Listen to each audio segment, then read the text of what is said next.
Marty Caproni, welcome to the show. Did I pronounce your last name right? You did. You're one of the Perfect. very few that have. That's good. Usually people say Caparoni or Carpini or some variation. So yeah, you got it. Caproni. Nice. Well, welcome to the show. Thanks for coming on. Thanks for Dude, having me, fellas. you are making waves on Facebook every day with your posts about the coronavirus, and I love it. I piss a lot of people off. I do. So what is the current gripe? I mean, where do you have you flip-flopped your stance since the beginning back in January? No, I mean, if Or you've been following my page, I've been yeah, all over it since then. I was talking about it. That was one of my problems that everyone gets upset about is, I was talking about this shit at the end of January, beginning of February. And there were videos on Instagram in Wuhan of people, just Chinese people walking down the street and dropping dead. It got so bad at one point that Chinese people just show up in a van and they're in hazmat suits and they just load the body in the back of the van and that's it. They go throw it in a mass grave. yep. So I was watching that and then of course all the shit comes home here in March, and when it finally hit here in March, like second week of March, is when I started really pissing everyone off, you know. But what are you gonna do? You gotta break a few eggs to make an omelet. And what's some of the type of stuff that you say for the people that haven't had the privilege of being on your Twitter page? All right, let me explain, because now I'm in a long format. I don't have to type, so maybe Yeah. this will get better. I'm a call it as you see it guy. I'm not a Donald. I don't want to swear too much, but I'm not like a Trump guy, like a Trump bootlicker, and I'm not somebody who cried and wore a friggin' vagina hat on his head when he got elected. I didn't really give a shit. I was like, hey, see what the guy does. Some of the stuff he's done, I'm like, hey, it's pretty good. His stuff on trade, I thought was decent. His stuff with North Korea looked like it was going to be decent, but it didn't turn out that great. But overall, I'm not one that sat there and railed about the guy. Now, when Obama was elected in 2000, I think it was like 2014, we had an Ebola scare. Oh yeah.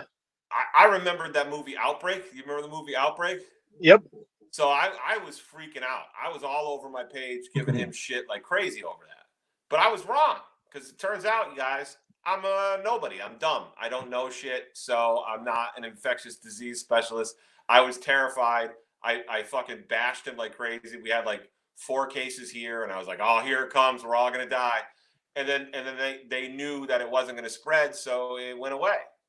So I had egg on my face, but whatever. This thing, I knew it was spreading. I could see, I have relatives that live in Italy, like in northern Italy, like where it's getting hit and stuff. And it was not hard to do the math. But, people get mad when I say this, but Trump dropped the ball by firing the pandemic response team. And then he dropped the ball by not being prepared, just by not having the stockpiles that we needed of stuff. That's all I really said. But it turns out, like Trump people usually have a good sense of humor when I'm busting on like really lefty people. They're like, it's fucking great. And you're like, yeah, all right, But turns out, man, if you criticize him in the least now, you're like, you're a liberal pussy and blah, blah, blah, blah, blah. You know what I'm saying? It's like, it's weird, it's a weird That's world. surprising. That Hillary's, supporters are rough, but yeah, I didn't know that. I didn't either. know that Trump people were coming out like that. Yeah, well, you're finding them, and they lose their minds over. It's like, how dare you criticize the dear leader? And it's like, listen, we live in a democracy where we're supposed to be able to criticize people. And then they're like, well, what about Schumer? What about Pelosi? I'm like, what about them? They suck. What do you want me to tell you? That they're great? I'm not going to tell you they're great, but they're not in the big chair. All right, that's the dude in the big chair. So if you want to call shit like you see it, the guy in the big chair dropped the ball initially. Now, the response has been halfway decent. I'd give him credit that since then, the response has been halfway decent. But I'm going to be honest, that's reactive leadership, not proactive leadership. And if you're going to be the leader of the free world, I expect you to be a proactive leader when you have the opportunity to. That's it. I agree. I agree with you. I'll tell you what. People Here's my take. My take is that I can't take anyone's, and I probably wrote this on your Facebook page, but I can't take your opinion seriously if you can't criticize the person that you're rooting for. Right. There you go. If you literally can't say a bad thing about that dude, I can't help you. I mean, if you could turn a blind, they talk about Biden, who, by the way, is terrifying. He has dementia. It's pretty clear, right? And they're like, oh, he's got sexual assault charges and this, that. It's like, yeah, okay. I'm not a fan of that either. But your dude paid for a fucking porn star with a check, like Jerry Springer. First of all, if you're the leader of the free world, I expect you to have better judgment. You know what I mean? Don't pay in a check. What the fuck are you doing? You know, let's forget about the morality of it. How dumb is that? I think I think it's funny because I feel like you're kind of at least from when I think we've been friends for maybe like a year or two. We've never even met. I was telling Billy, I'm like, we've never met before. I don't even know how we became friends on Facebook, probably through somebody else, whatever. But I feel like you're in the middle. You're not like left or right. You're probably pretty in the middle, right? Is that fair? I try to call it like I see it. That's it. And the beauty of that, I do it on stage too. That's another thing. I'm not one of these comedians that and God bless them. I have a lot of friends that are great joke writers. I'm a shit joke writer. But I talk about shit on stage that matters to me, you know? So this is shit that I talk about on stage. One of the things that drives me crazy is I have friends that are just like, paper clips are weird, right? And that's like all their material. And then you go to their Facebook and it's just like these diatribes about politics and shit. It's like, bro, say some of that on stage. You know what I mean? Oh yeah. Some balls. You know? You'll never see me writing about politics or even really talking about it because I'm not trying to alienate the little tiny audience that I do have. Yeah. Yeah, but I'm gonna be I try honest, to be funny. You know, none of us are famous, so what do we really give a shit? You know, if you got 8 people or 12, does it really make a fucking difference? No, I would rather have 8 people that actually are like, this guy's pretty good, than 12 that are like, that are like buying your brand at least. Yeah, I mean, it's not even I feel brand, that. it's just, I just no. I mean, I'm just like, people that are actually rocking with you rather than people that just saw it. And by the way, I don't care if they disagree with me, dude. I think that's great. It's a free country. Disagree with me all you want. Let's fight. Yeah. Let's debate over it, right? No, it's fun. It is fun if you have the right people to do that with. Yeah, but people who get mad and they're like, you're nothing but a libtard asshole, and they fucking do that. It's like, what is wrong with you? You know what I mean? Like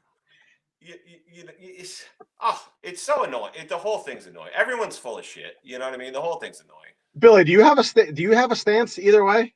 I feel like you're kind of like one way or the other. I don't know what your stance is. Kind of just like in the middle, like I don't really. Yeah, I think my political stance is like just don't be a dick. Like I don't really. How about these people that are like for the last fucking 2 months? It's just like the flu, dude. It's just like the flu. It's not like the fucking flu. Sorry, can I swear? Because I don't know. Do you guys? Sure, a little bit. Sure. I mean, you won't top Zolo. He had like 800 fucks. So you'll be good. Okay. All right. Yeah. It's not the flu, dude. So if you say it's the flu, I'm going to tell you you're a moron. And then when you go, last year the flu killed 60,000 people. A flu season's like 5 months. And during flu season, I don't know if you guys have ever realized this, I've never seen a refrigerated truck pull up to store bodies. I've never had my buddy who literally traffics in body bags telling me they're out of body bags. And during flu season, I've never seen everybody have to stay in their fucking house. So everyone has stayed in their house and done what we're supposed to do. And less people have died. And now these same idiots are going, it's proof that the whole thing was blown out of proportion. No, it's not. No, it's not. If we all kept doing what we were doing, there would be 1 million people dead, dummy. You know what I mean? Like, figure it out. Or everybody would have it. Yeah, it would be way worse if we didn't do what we've done to flatten the curve. I mean, way worse. It's going to be fun to watch Georgia and all these states full of idiots. And that's the other thing I've been doing. When I have people that live up here and they're adamant that we just need to open everything back up. No big deal. Let's just open it all back up. I offer them a plane ticket to Georgia. I've done this about 5 times. I've literally volunteered money. I've actually asked other people on the page if they want to donate. Everyone says yes. I've been like, well, I know you don't have to work because you just complain that your work is so you have a free week. Georgia's open. Here's a free fucking plane ticket. Here's money for a hotel. I just want pictures of you bowling. I want pictures of you at a fucking restaurant. I want pictures of you at a bar. I want pictures of you in a crowd. I want you to show me that you really mean your bullshit, because you don't.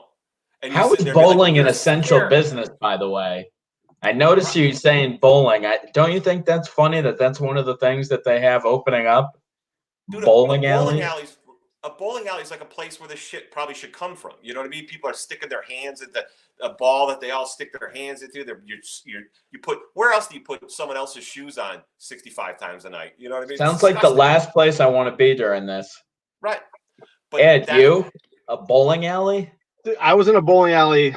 Was it early March, I think, and I was like kind of skeeved out about it.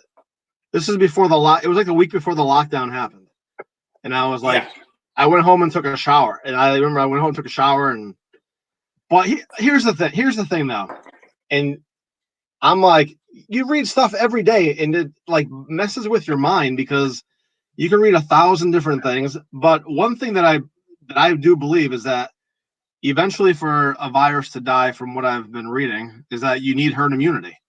And the only way for that to happen is for people to actually go outside, but no one wants to go outside. So it's like, how does it happen? You know, it's like, how does it happen? That's not the only way. See, that's it's one of the ways. There's a little virus that we had called polio. I don't know if you heard of that one. Yeah, I did. There's another one, tuberculosis. There's a few, and you know, we didn't just all magically get herd immunity and it went away. We had a fucking vaccine for it. Yeah, but those are a little different though, because they don't mutate like this one does. Well, this one really hasn't mutated very much since China. It's not like there's 78. What you should do is do a catch-all and get it early. How about this? I don't even care if there's other strains. How about you take care of the most popular strain with a vaccine? Yeah. Right? Yeah. Well, Billy, what was my idea to get rid of it?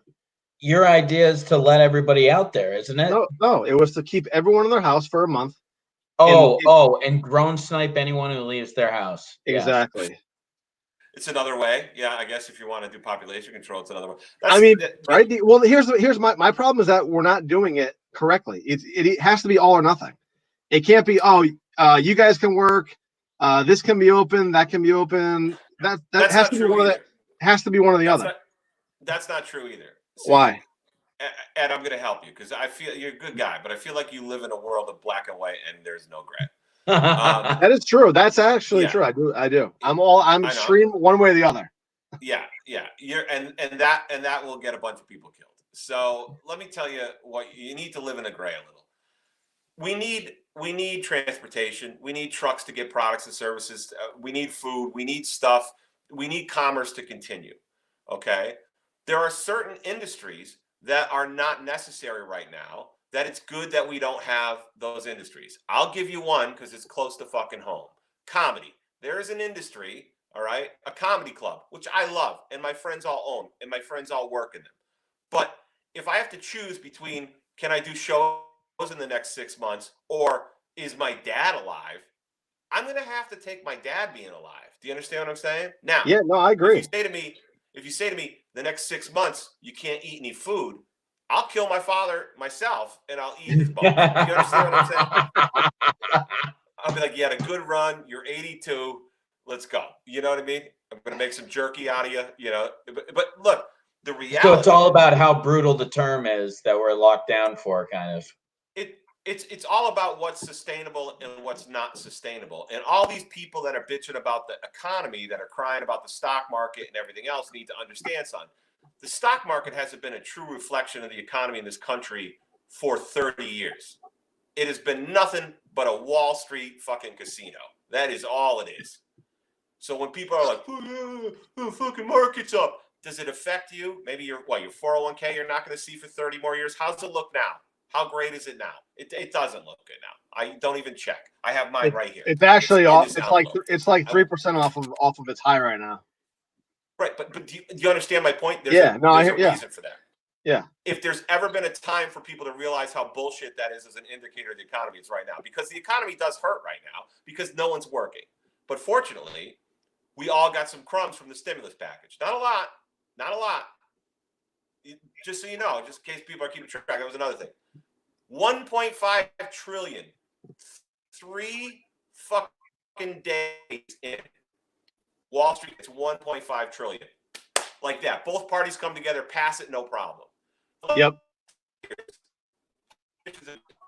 Hold on. Right? You got these entitlements. Hold on, Marty. We're losing you, buddy. Hold on. He's gonna have to. Marty, you gotta back out and come back in, buddy. Technical difficulties while we're in quarantine. I'll have to tell him to come back in. Yeah, this is starting to look like a Zoom meeting from work. I might have to. I might have to go hard in the paint real quick when he gets back on. What do you mean? I might have to get my arguments ready. Disagree with him? Yeah, I think so. That would be what you typically do. So, well, no, so I'm not gonna disagree with him just to disagree with him. But yeah, it's interesting. I mean, I told you he's like, going off on these diatribes, which I think are just so funny because there's like 1,000 people that just get so mad. That's great.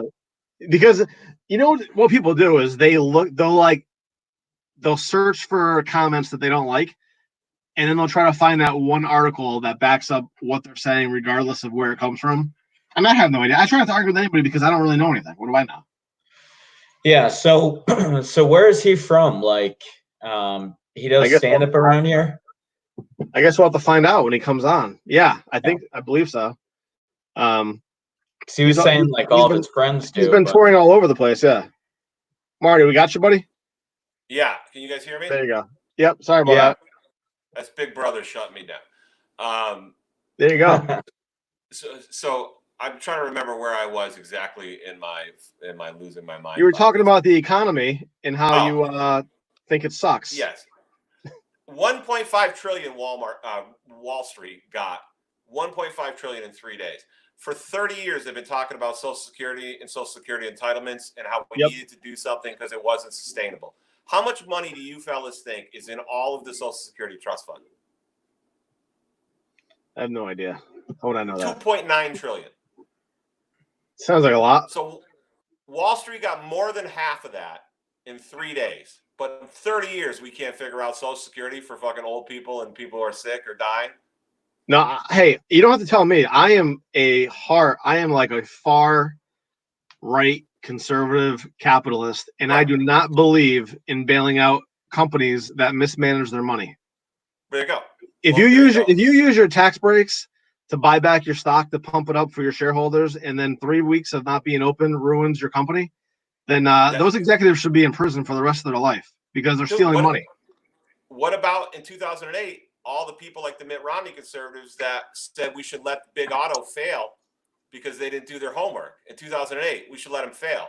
But all of a sudden, Wall Street and all their buddies, Mitt Romney, Bain Capital, all those people, they need a bailout, so they get it in 3 days. I mean, you get 1.5 trillion, by the way. None of it's going to really be paid back. Well, the argument is that, you can't let all those employees, be out of work, like Boeing, right? But that's not what happens. What happened, like the planes don't disappear because they go out of business. The planes are still there, and the buildings are still, the manufacturing plants are still there. Sure. They just sell it to somebody else who's going to manage the company the way it's supposed to be, maybe pay their employees a little bit more, and not try to pump up the shares for their stockholders. It's a joke. Maybe not do buybacks. Right. That only benefit their senior management and huge stockholders. That's the reason that you probably hear a lot of people, and I'm the same way, dude. Depending on what day it is, I think it could be big nothing, and some days I think we're all going to die in an hour. Like whatever way the wind blows. But what I think that happens is that people are so mad about what's going on financially with all the con happening on Wall Street that they start to think like maybe the whole thing was literally pumped up, made hyper, more than it is, just so these people can get more money. Which obviously not the case, but it's not the case, because if you use critical thinking and logical deduction, all you have to do is look everywhere else in the fucking planet and be like, oh, okay. Or here's a good one that I've been saying to everybody, and I was saying to everybody in March. Hey, eventually it's going to hit people you know. Do you remember all the people who were putting posts up like, does anyone know anybody that's even been affected by this? Blah, blah, blah. And I was like, you will soon, dude. You will soon. Yeah. I fucking know I won't, blah, blah. And now they're like, can I get prayers for my fucking grandma? My best friend just died. Like, well, go fuck yourself, because that's exactly what happened. Well, the reason that that's not a good argument is because it's only affected 3% of the population. There's a lot of people in our country. Sure. So, like, there's a good chance that you won't know somebody yet, because it literally hasn't affected a big percentage yet. 3% of the population means 3 out of every 100 people you know could die from this. The average person knows 5,000 people. So if the average person can remember, I think, 5,000 people that they meet and that they know. So that's 150 people.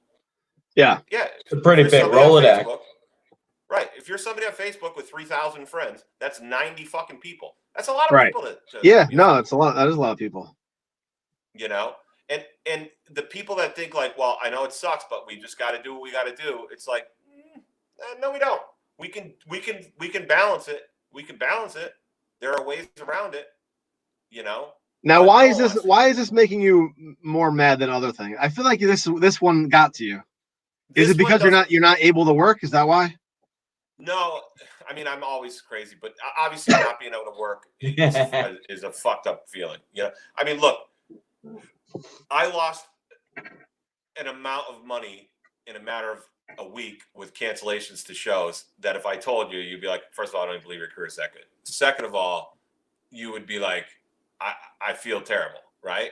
And I felt terrible about it. But human life is more important. You know what I mean? Human life's more important than whatever. I'm not a materialistic guy. Shit you want to buy or whatever. One of the other things that bothered me was they didn't suspend mortgages. They could suspend mortgages. That's so easy. But they half-assed it here. They half-assed it. Why? Because the banks in Wall Street are like, you better not touch the fucking mortgages. So they gave everyone $1,200. Do you think that the $1,200 they gave you was for you? If you do, you're a fucking idiot. The $1,200 they gave you was for the banks. It passes through your hand on your way to pay your fucking mortgage. It's literally another handout to the banks. That whole thing was another handout to the banks. Yeah. No, I make some good points, Marty. I try. And Billy wants you to run for president. And the only reason that I got upset about all this stuff is because the stakes in this stuff are high. And I wasn't that vocal until where I really kicked it into overdrive and pissed off everybody is there's a lady on my Facebook. I know her daughter pretty well. Her daughter's friends with my daughter. She slept over my house and everything. The father of her two daughters, little girls, two little girls, is on a ventilator right now. He just had life-saving surgery last night. He's been on a ventilator for 14 days. It's probably less than 50-50 that he makes it right now. So, everyone's been praying for him. Yeah. And she sent me a picture of him on the ventilator. She posted a picture and she said, if you need to use this picture to ask for prayers, please do. And if you need to use this picture to get it through people's fucking head that it's not just old people and it's not the flu, please do. And then she said to me, I've been following all your posts this entire time. And now more than ever do I appreciate them. Now, here's the thing. Her guy, the guy who's on the ventilator, he was one of the guys that was like, it's like the flu. Wash your hands. You got nothing to worry about. Like the trail of it is there on his social media.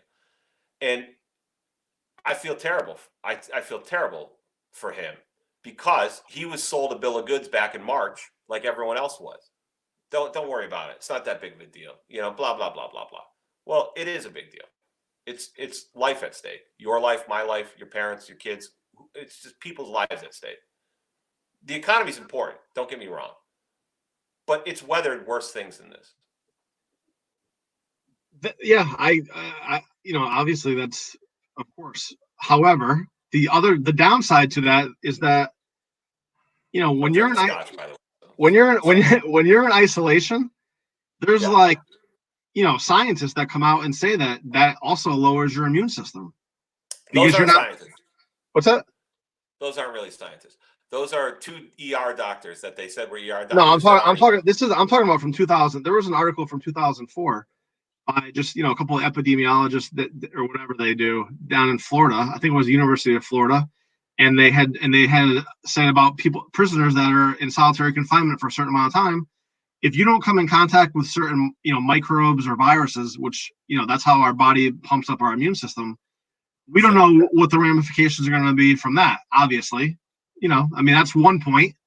I worry about I worry about my kids. I got 2 kids, 5 and 7.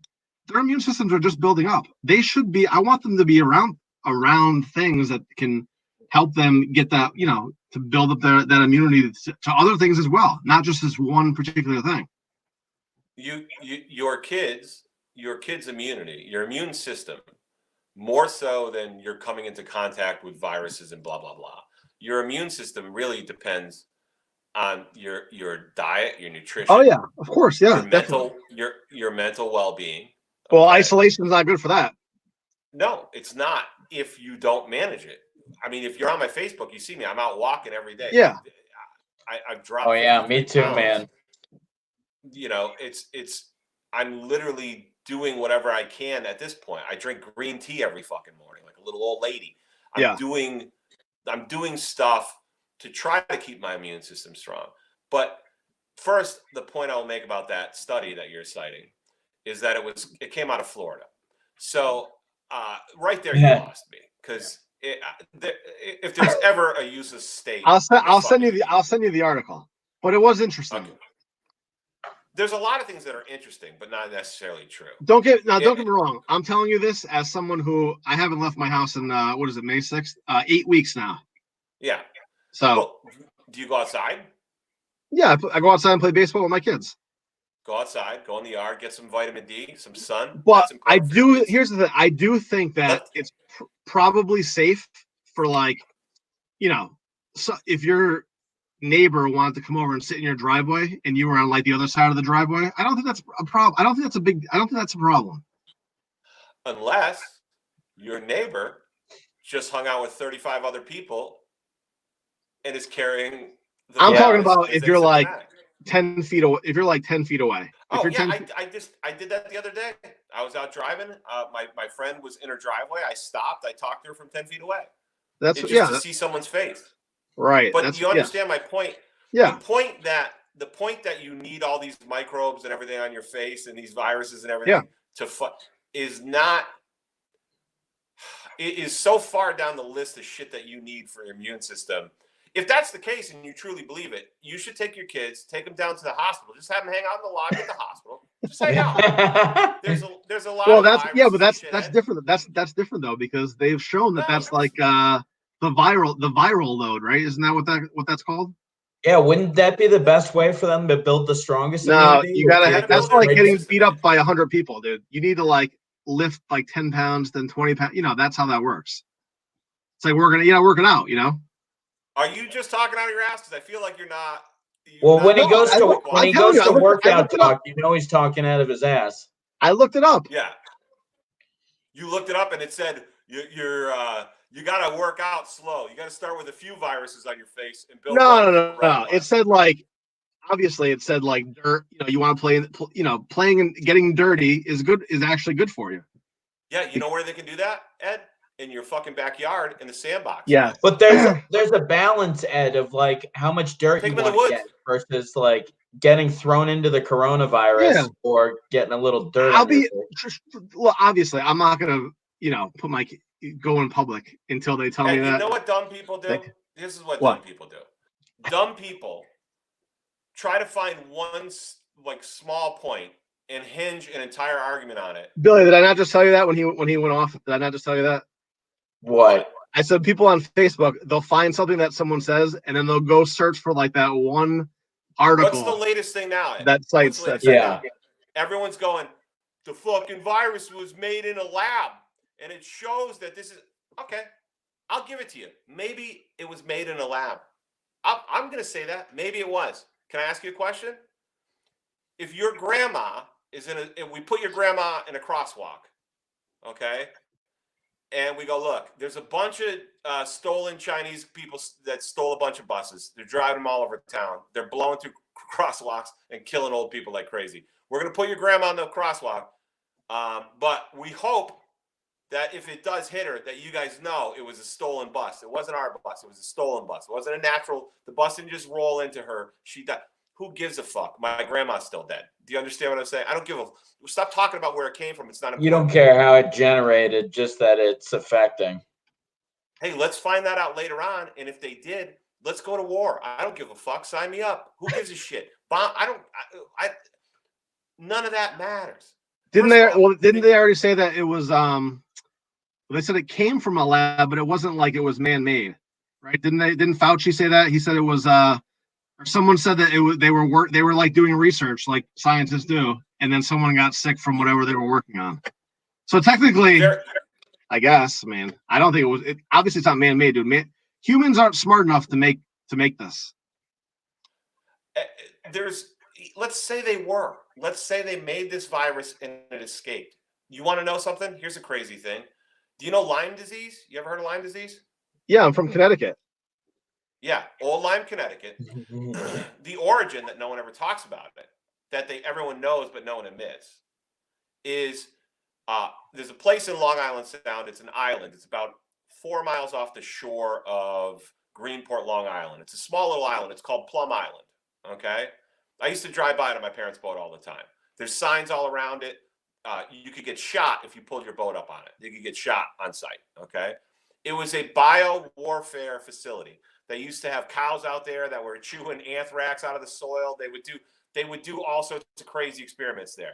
It was a level 5 or whatever they call it, the highest level bioweapons lab.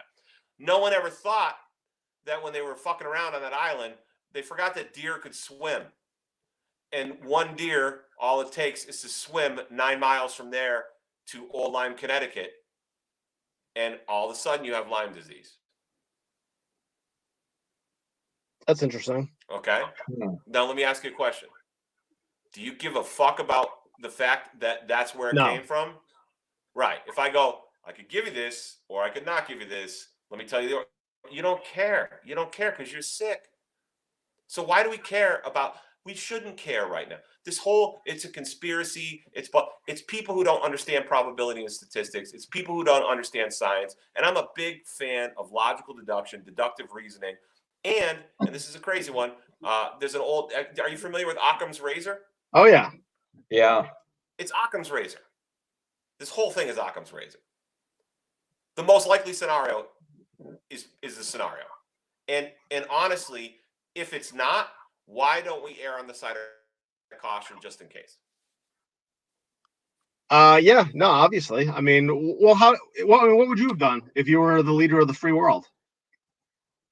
I mean, first of all, I would never be the leader of the free world. I would never do it.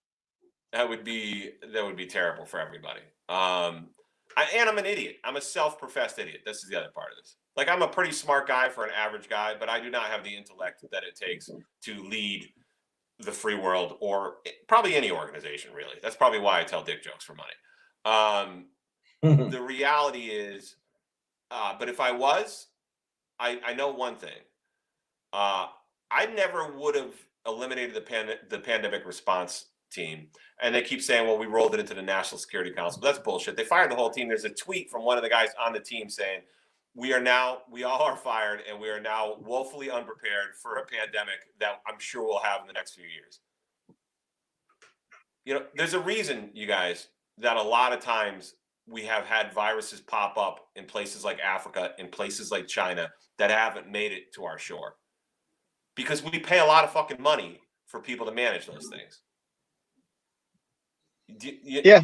No, that's definitely true. Well, what do you think about the people that think about Bill Gates? What do you think about that? I've seen people post stuff about that on your wall before. That's my favorite thing.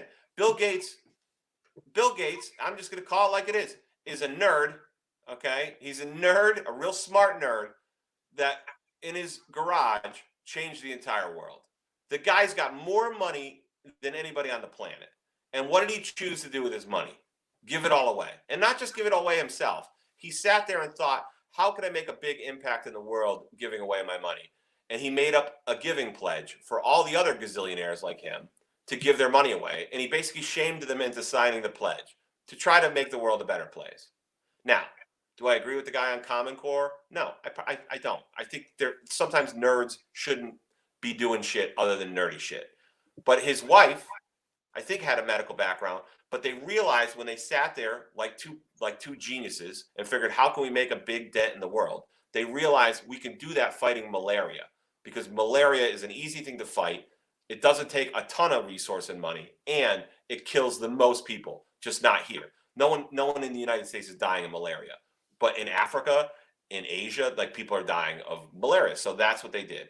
And then through that, they started researching pandemics. They started talking about this stuff. He was talking about this shit 3 years ago. George Bush, another guy, kind of like me, if I was leading the free world, a fucking idiot that you want to have a beer with, right? George Bush read one book on the 1918 flu, and he took out $7 billion and started a pandemic prep plan, even though he knew it wasn't going to affect his presidency. He said it's the right thing to do for the country. Billy, what do you think about that? Well, I mean, that's pretty good for George Bush. You figure that's like got to be one of the good takeaways that he had in his presidency. And it's weird that you know, there's never Trump been a guy took away from the response team. Like, they should always have it. It's like insurance, you know. I think that people need to to look at all the evidence and weigh both arguments. And I'll tell you what, I don't feel comfortable. You think people need to take the evidence and weigh both arguments? What are you? No, I'm saying, like, when I see Melinda Gates, who doesn't have a medical background at all, she was an economics major. Her first job out of college was a math tutor, and she's on the news talking about the need for vaccine, for everyone to be vaccinated. That kind of makes me a little uncomfortable. I prefer a medical professional like Dr. Fauci to do that, as opposed to her. Fair. But let me ask you this, Ed. Would you agree she's a pretty smart lady?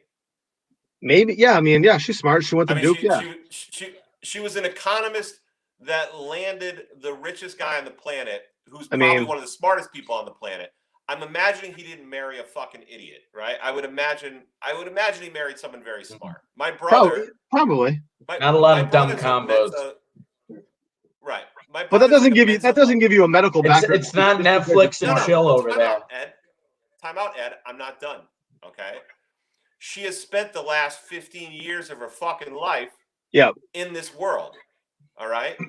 That's more time than I've spent doing comedy. You know what? I'm pretty decent at comedy compared to an average person off the street. Maybe I'm not an expert. I'm definitely not Bill Burr. I'm definitely not some of these guys 20 and 30 years in. But I'll tell you what, in 12, I've gotten pretty proficient in it, and I can carry a conversation with it, and I can analyze it as good as almost anybody. So I'm going to say that, seeing she doesn't have a job, a 9-to-5 to go to, and she's not figuring it out part-time or anything else, that it became her career and her life mission. I'm going to say, yeah, she's probably qualified to talk about it. You know who's probably not? You're fucking every dodo bird they put on Fox News, Alex Jones and the fucking. Well, that's true too. I mean, I wouldn't. Yeah, I mean, I wouldn't listen to those people either. I prefer to listen to people with medical degrees. Yeah. Now let me ask you a question. Do you think Dr. Fauci is going to be on the up and up with everything? No, he can't. Why? Because he's in a really tough predicament right now. Well, here's the other thing. When you see Fauci on TV, right? March 6th on 2020, he said there's literally no reason for anyone in America to wear a mask. And then, like, 3 weeks later, they go, everyone has to wear a mask. And when they have you want to know why? No, I don't know why. I need to know. I don't know what the reason was. You want to know why? Because their original thought about the transmission of this virus was that it was more contact-based or droplets. And what they realized through the doctors in Italy was that it was now very contagious in aerosolized, respirated, the mist that you have from breathing, from talking, and everything. So at that point, That's where they came up. And let's say you don't need a mask, Ed. Let's say you don't need it. Roll your dice then. Go ahead, don't wear a fucking mask. I'm not leaving my driveway. Right, exactly. Yeah, see, Ed is such a hypocrite. I'm not a hypocrite. How am I a hypocrite? Because you want to push everything forward, but you're like saying. I'm saying it's been around for 5 months. Taking every precaution. No one knows everything yet. That's all. It's been around for 5 months. Hey, Ed, no one's going to know everything in 5 months from now either. No one knows everything, period. And things change. Situations change. So when you start looking at the numbers and you go, hey, look, no one needs a mask right now. It's fine. I don't think we need a mask. And then you start seeing the numbers go crazy and New York City is blowing up and they're running out of fucking hospital beds and they're trying to figure out what they were going to do and everything else. All of a sudden, shit changed. And that's when they were like, wear a fucking mask. You know what? Wear a mask.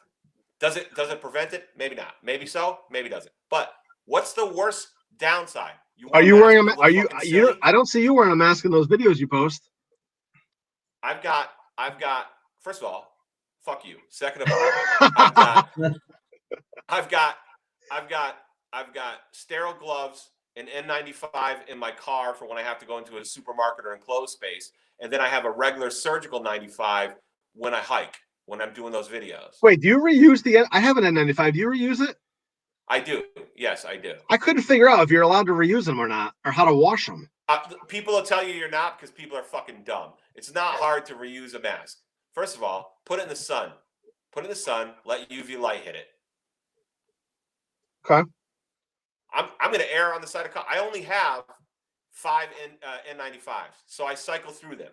But if I'm like, I don't know if this one's contaminant free, maybe I should just walk in here without a mask. No, I'm not a fucking idiot. Yeah, I did have to wear one because we were refinancing our house. Yep. And they had to come do it in person. I'm like, you gotta come, you have to be in person. Like, you can't do it digitally. So I gotta do it on the trunk of my car. And I'm wearing like the mask and the gloves. I got my own pen. I wouldn't even touch the paper. I'm like, and then like 10 minutes into, the guy's like, I don't even think this is real. He's like, I'm like, whatever. I'm like, the guy's trying to like have like a deep conversation. And then like, he goes, a couple of weeks ago, I had like the chills and everything. I'm like, dude, why did you just tell me that? Like, you're gonna Marty, here's what you don't know about me. I'm a hypochondriac. I'm a diagnosed hypochondriac. I go to therapy for it. If I start coughing, I start looking it up on the internet, I'll start spiraling and think I have like, the bubonic plague. Yeah, you look a little pale. I've been meaning to right.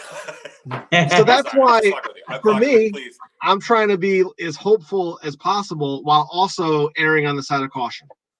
Well, let me tell you this. Extreme caution.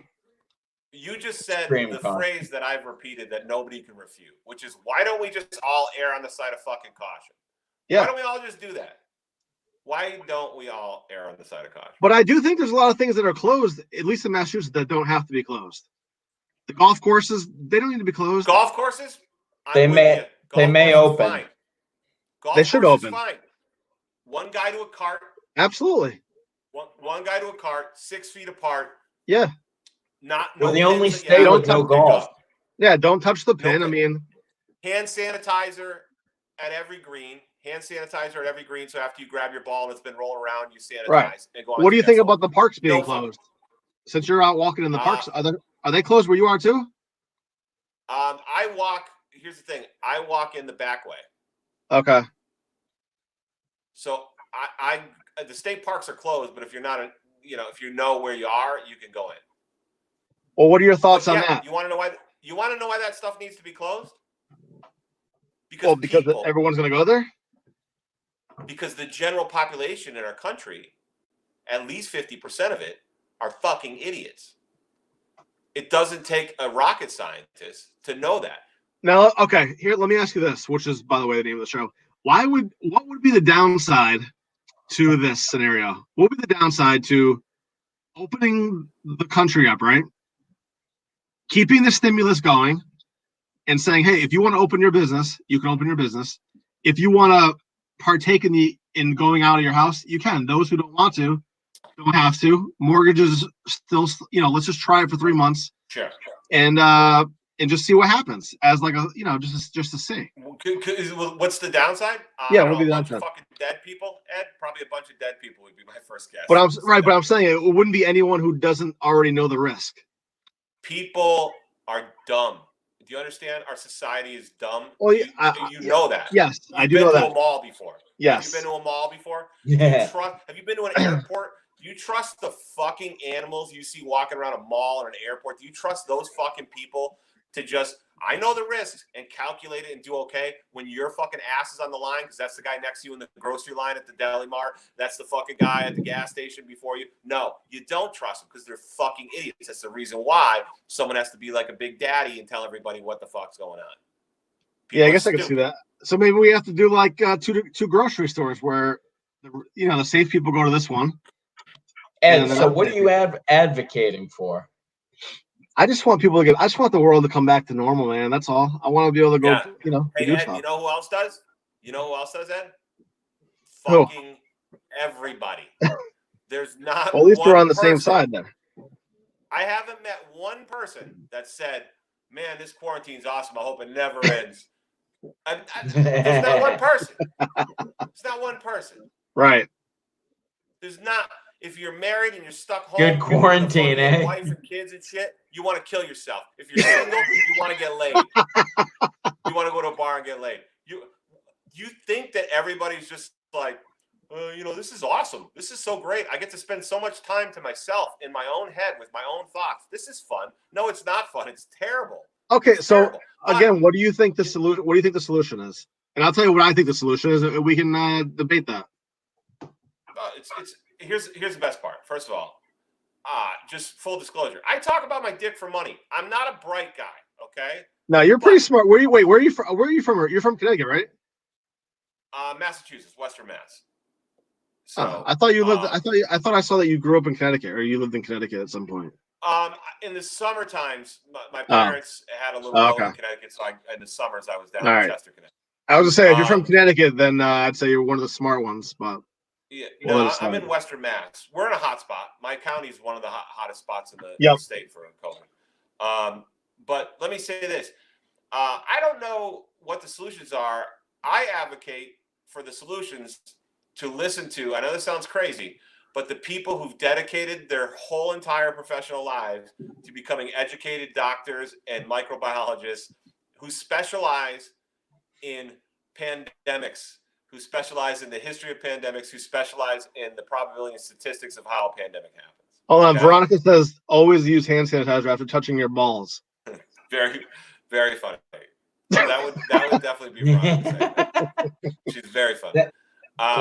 Glad you interjected for that one. Yeah, but here's my so point. Timely. Ed.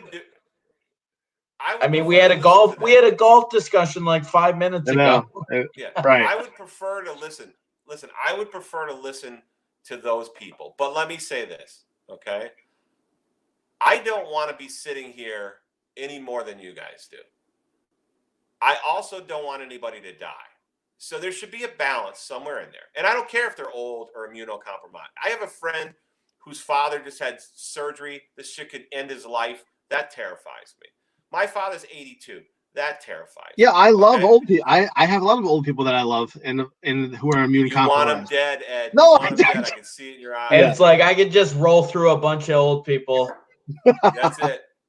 Let those mother effers burn.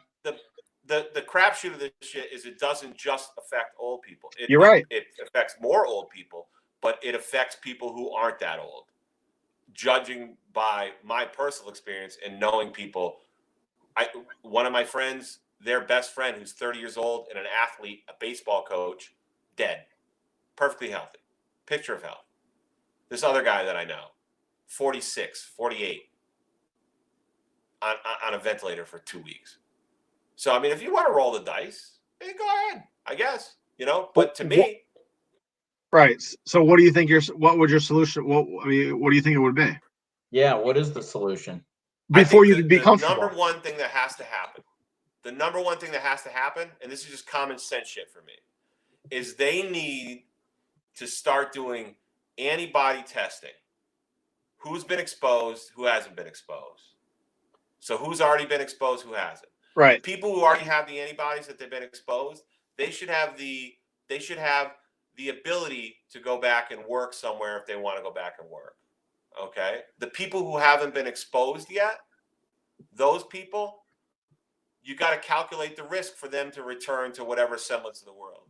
But the things that you want the world open for, the things that everyone else wants the world open for, a bar, a Buffalo Wild Wings with your buddies, the baseball game, the hockey game, all that shit is not worth somebody's life.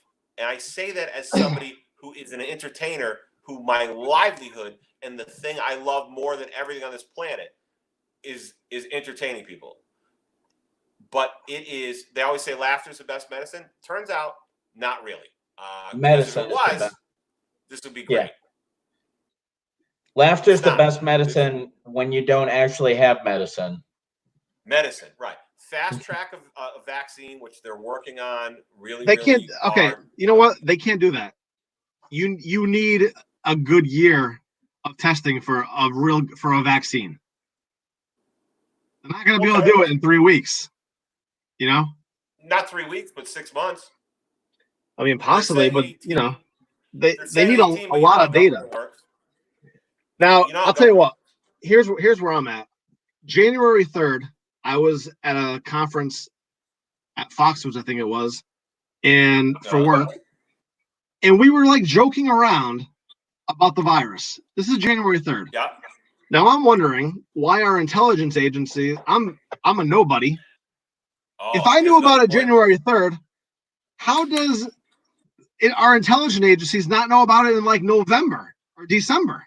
Well, Ed, let's talk about one of my other bones that I like to pick with my friends, my friends that Trump can do no wrong. They conveniently forget. They go, well, he banned flights from China on the 27th. Great, all for it. I was then. I still imagine if there was another way to come here besides directly from China. UFOs. Here's the fun part of that. Here's the fun part of that. Everyone just forgets February like it didn't happen. All right, it didn't fucking happen. And then the deflection that they've made, the political calculation for the deflection has been to criticize the World Health Organization and say the World Health Organization let China lie to them. And then these Chinese people lied and the World Health Organization lied. Trump himself tweeted out on January 20-something, Chairman Z is going, or whatever his name is, I don't forget it, XI. But he's doing a great job with the virus, blah, blah, blah. They got lied to just like you did, dummy. All right. There's proof that you got lied to and you believed it, and they believed it. Now, let's forget about all that. We are the biggest country in the world when it comes to intelligence gathering. By far, no one else rivals us. Period. You're going to tell me this country depended on the WHO for intelligence about this virus? You're fucking high. The third person that fell over in there, the CIA knew about it, and they were doing intelligence briefs back in fucking Washington. It was whether or not you chose to listen to them, and you did this because the stock market was doing good, and you knew you had an election coming up, and you were like, I do not want to fuck up this economy. That's what happened. And honestly, I would respect the guy so much if he just came out and go, you know what, I fucked up, I dropped the ball. I didn't want to fuck the economy up because I was worried about everybody's jobs.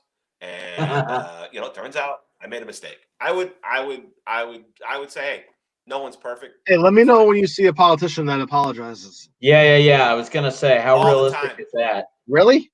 All the time. Dude, Chuck Schumer was telling people to go out in public for the Chinese New Year. Well, let's talk about Chuck Schumer. What policy does Chuck Schumer run in this country? I'll answer for you. Fucking none. Right. So let's not talk about him. All right. Let's talk about Bill Clinton when he got caught getting a blowjob. But think about that. You had politicians in Massachusetts, New York saying, "Hey, it's safe to come out for Chinese New Year. Don't worry about it." They were putting people in danger, telling them to come out in public. Hey, guess what? I don't disagree with you. Yeah. I can pick a bone with every politician. I don't care what party they are. That's the other part of this. I don't care. No, I don't care either. But to say, when have you ever seen a politician apologize? All the fucking time. I don't think I've ever seen a politician come out and be like, you know what? I was kind of wrong about that. I don't think I've ever seen Bill Clinton. You never, when he got caught with a blowjob, you never saw him come out. All right, maybe that, but not something where it deals with like the economy or something like that. Wait, time out. Yeah. When Trump got caught paying for a porn star with a check, did you see him go, "It was a bad miscalculation on my part. No, I embarrassed my wife, and I'm sorry." Okay. He said that? Have you ever seen him apologize for anything? I don't think so. No. All right. Did you ever see Obama apologize for stuff? I don't think so. He did. On more than one occasion. Billy, have you seen Obama apologize? I'm not the biggest guy into politics here. Like never, it's like sales. It's like you never say I'm sorry. Well, in this country now, because of the media apparatus we have, because people are fucking morons, because you have all red, all blue people, and they're like, I got you, everything's got you. Oh yeah, I got you. Most yeah. people don't. But the reason that Trump is not apologizing has nothing to do with gotcha politics. It has to do with the fact that he's never going to apologize because he's a narcissist. He's an egomaniac narcissist, and I don't say that lightly. Yeah. What's that? Of course, he's probably not. He's probably not sorry. Right.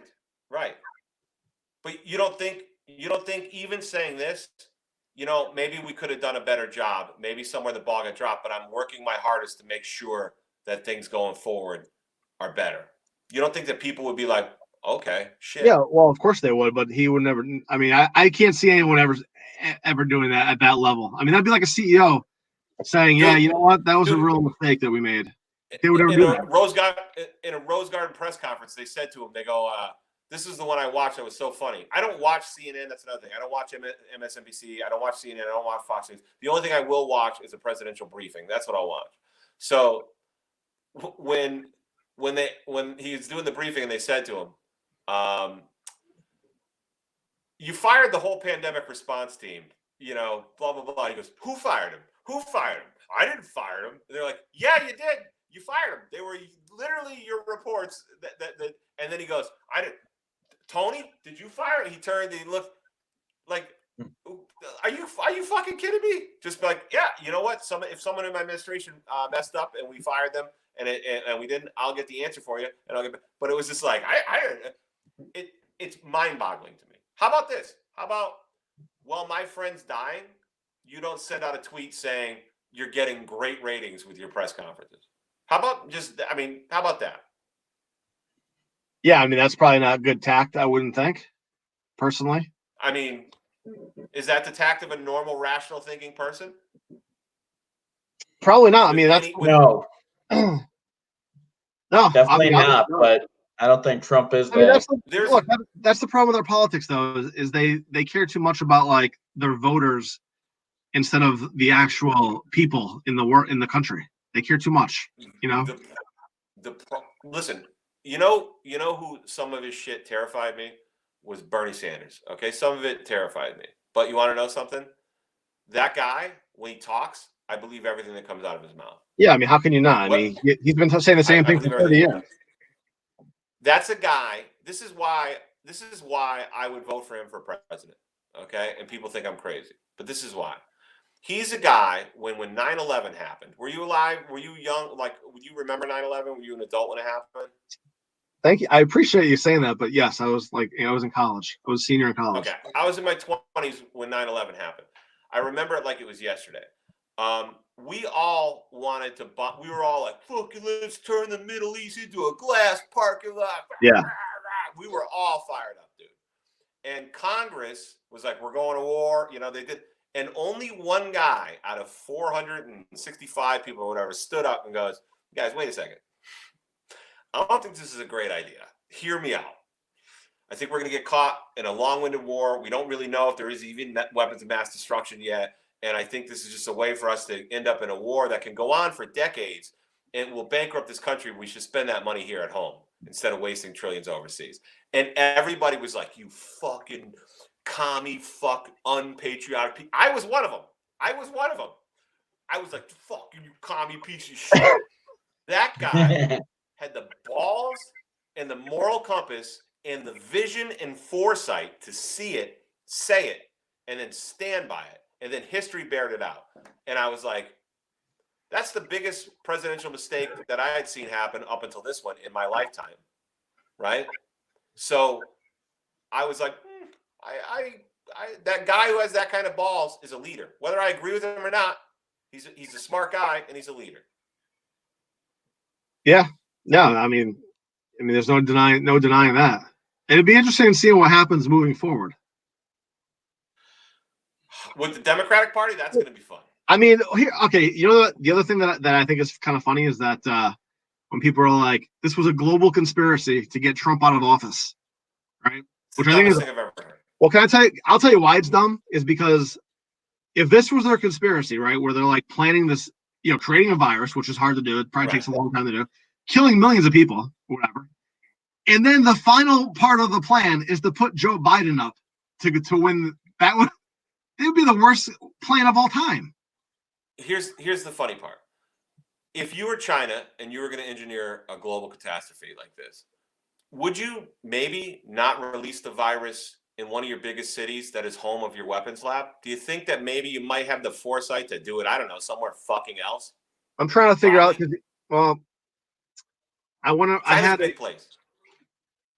I did something once when I was a kid where I accidentally shot my grandfather's window with a BB gun. So then I decided to shoot my car window with a BB gun to make it look like it wasn't me, and I shattered my window. So I guess I could see that line of thinking. Buddy, you should get a position in this cabinet. You'll be great with these guys. Look, here's my thing, man. No taking the blame right there. I mean, you want somebody to take the blame. Here's my thing, man. I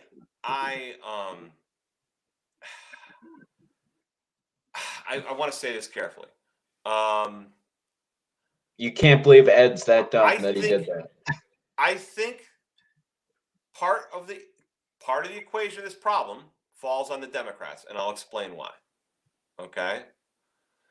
Because they've used this as political opportunity to go after him. Right? Because they've done that, they've fueled some of this bullshit about conspiracy. I mean, if you think about it, the people that people have a lot of time on their hands right now. It's easy to come up with some conspiracy that you're like, I guess that one. I mean, the Tom Hanks one, that was kind of a fun read. Did you post? I think I read that on your. Did you post that one about the Tom Hanks pedophile ring or whatever?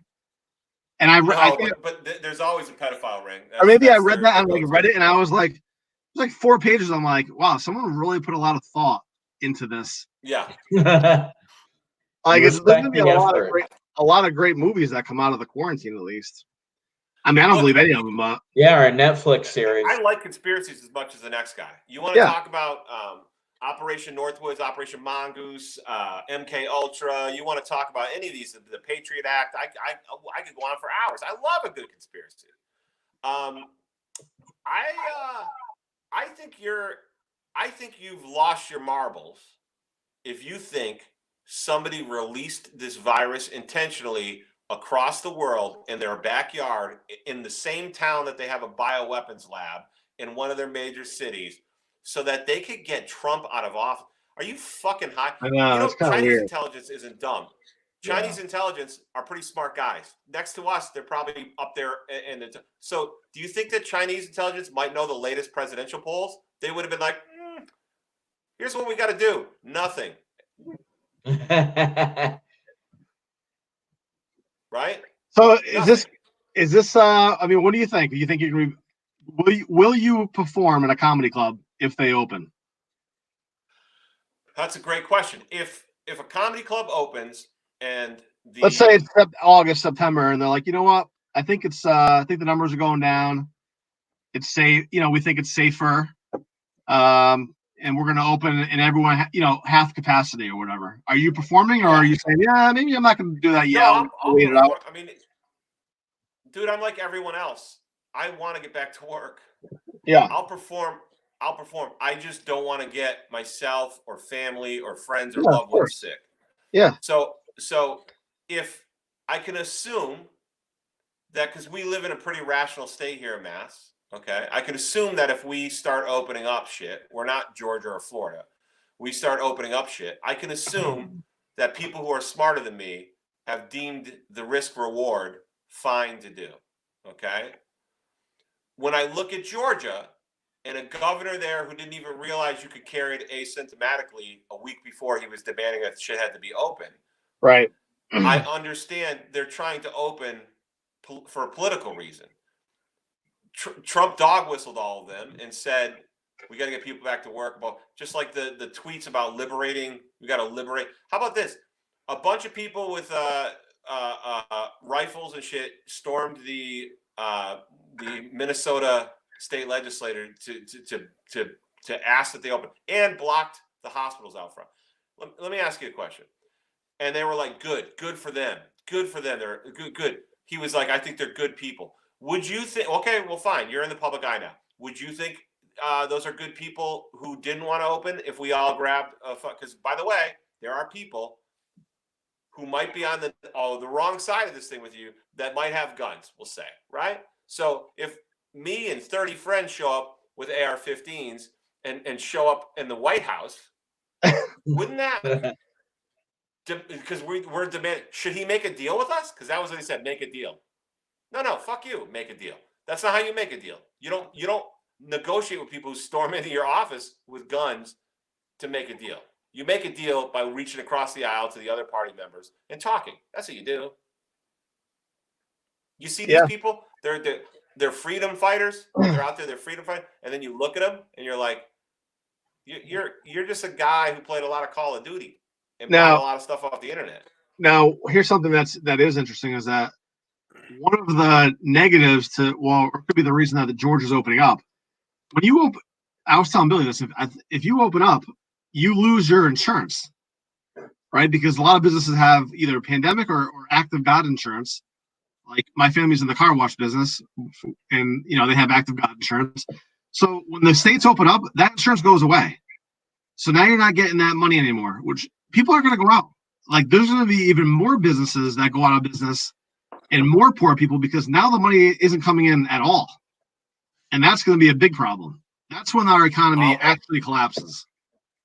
Yeah. Well, why do you think it's important that you speak with a unified voice? And why do you think it's important that people trust their leadership so that when leadership does finally say you can open, people understand it's a rational scientific decision and it's not a decision made because the election's coming up in November and I'm worried what's going to happen with this election in November if everyone's still in their house. Right? Yeah. Why not speak with credibility and not try to gin up all this nonsense in Florida and Georgia and Michigan and Missouri and Minnesota? Why would you just say, look, it's a bad situation for everybody. We're doing it. By the way, they're not doing a terrible job responding to it now. Everyone's up to speed. A lot of people died needlessly. I'll never say that didn't happen. But I mean, they're not doing a great job. They're not doing a great job. I have a lot of friends that are nurses. No. You do too. And I have a friend who we had on last week. She was laid off. Yep. She was a nurse in the cardiac ward. She was laid off. A lot of the nurses on the floor were laid off, and the doctors. Instead of distributing them to hospitals where they need them, and the equipment's not going to where it's needed because of bureaucracy, whatever. It's not going to where it's needed. There's probably closets full of this stuff somewhere else, and it's all about money as usual. And I think that's one of the big problems. Ed, if they had been smart and proactive, and this is if I was president, a dummy, and I knew this was coming ashore, I would have spent a month making a plan.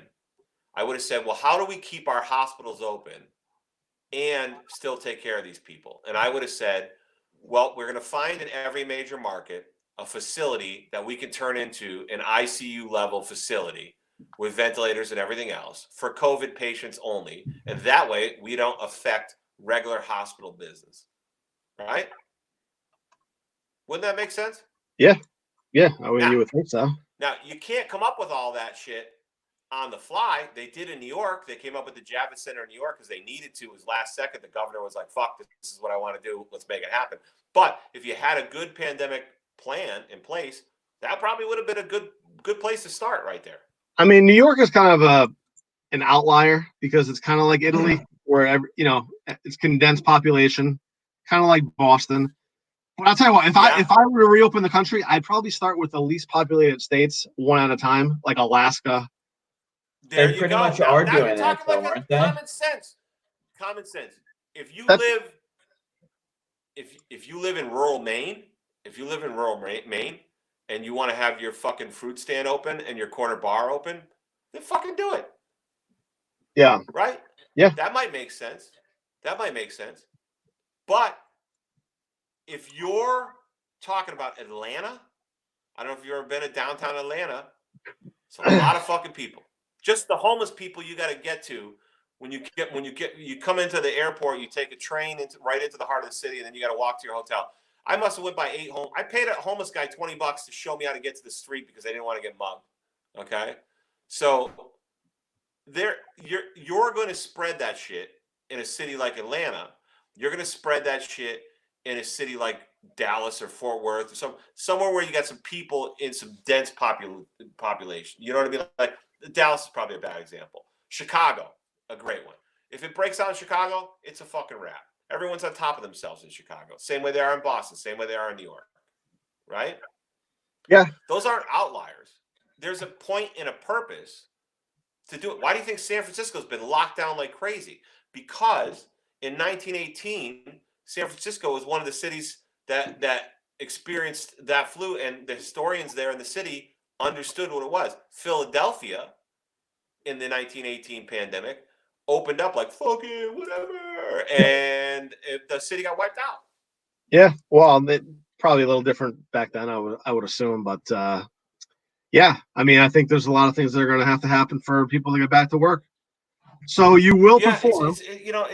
It's not hard stuff. It really is. There's common sense shit that can happen.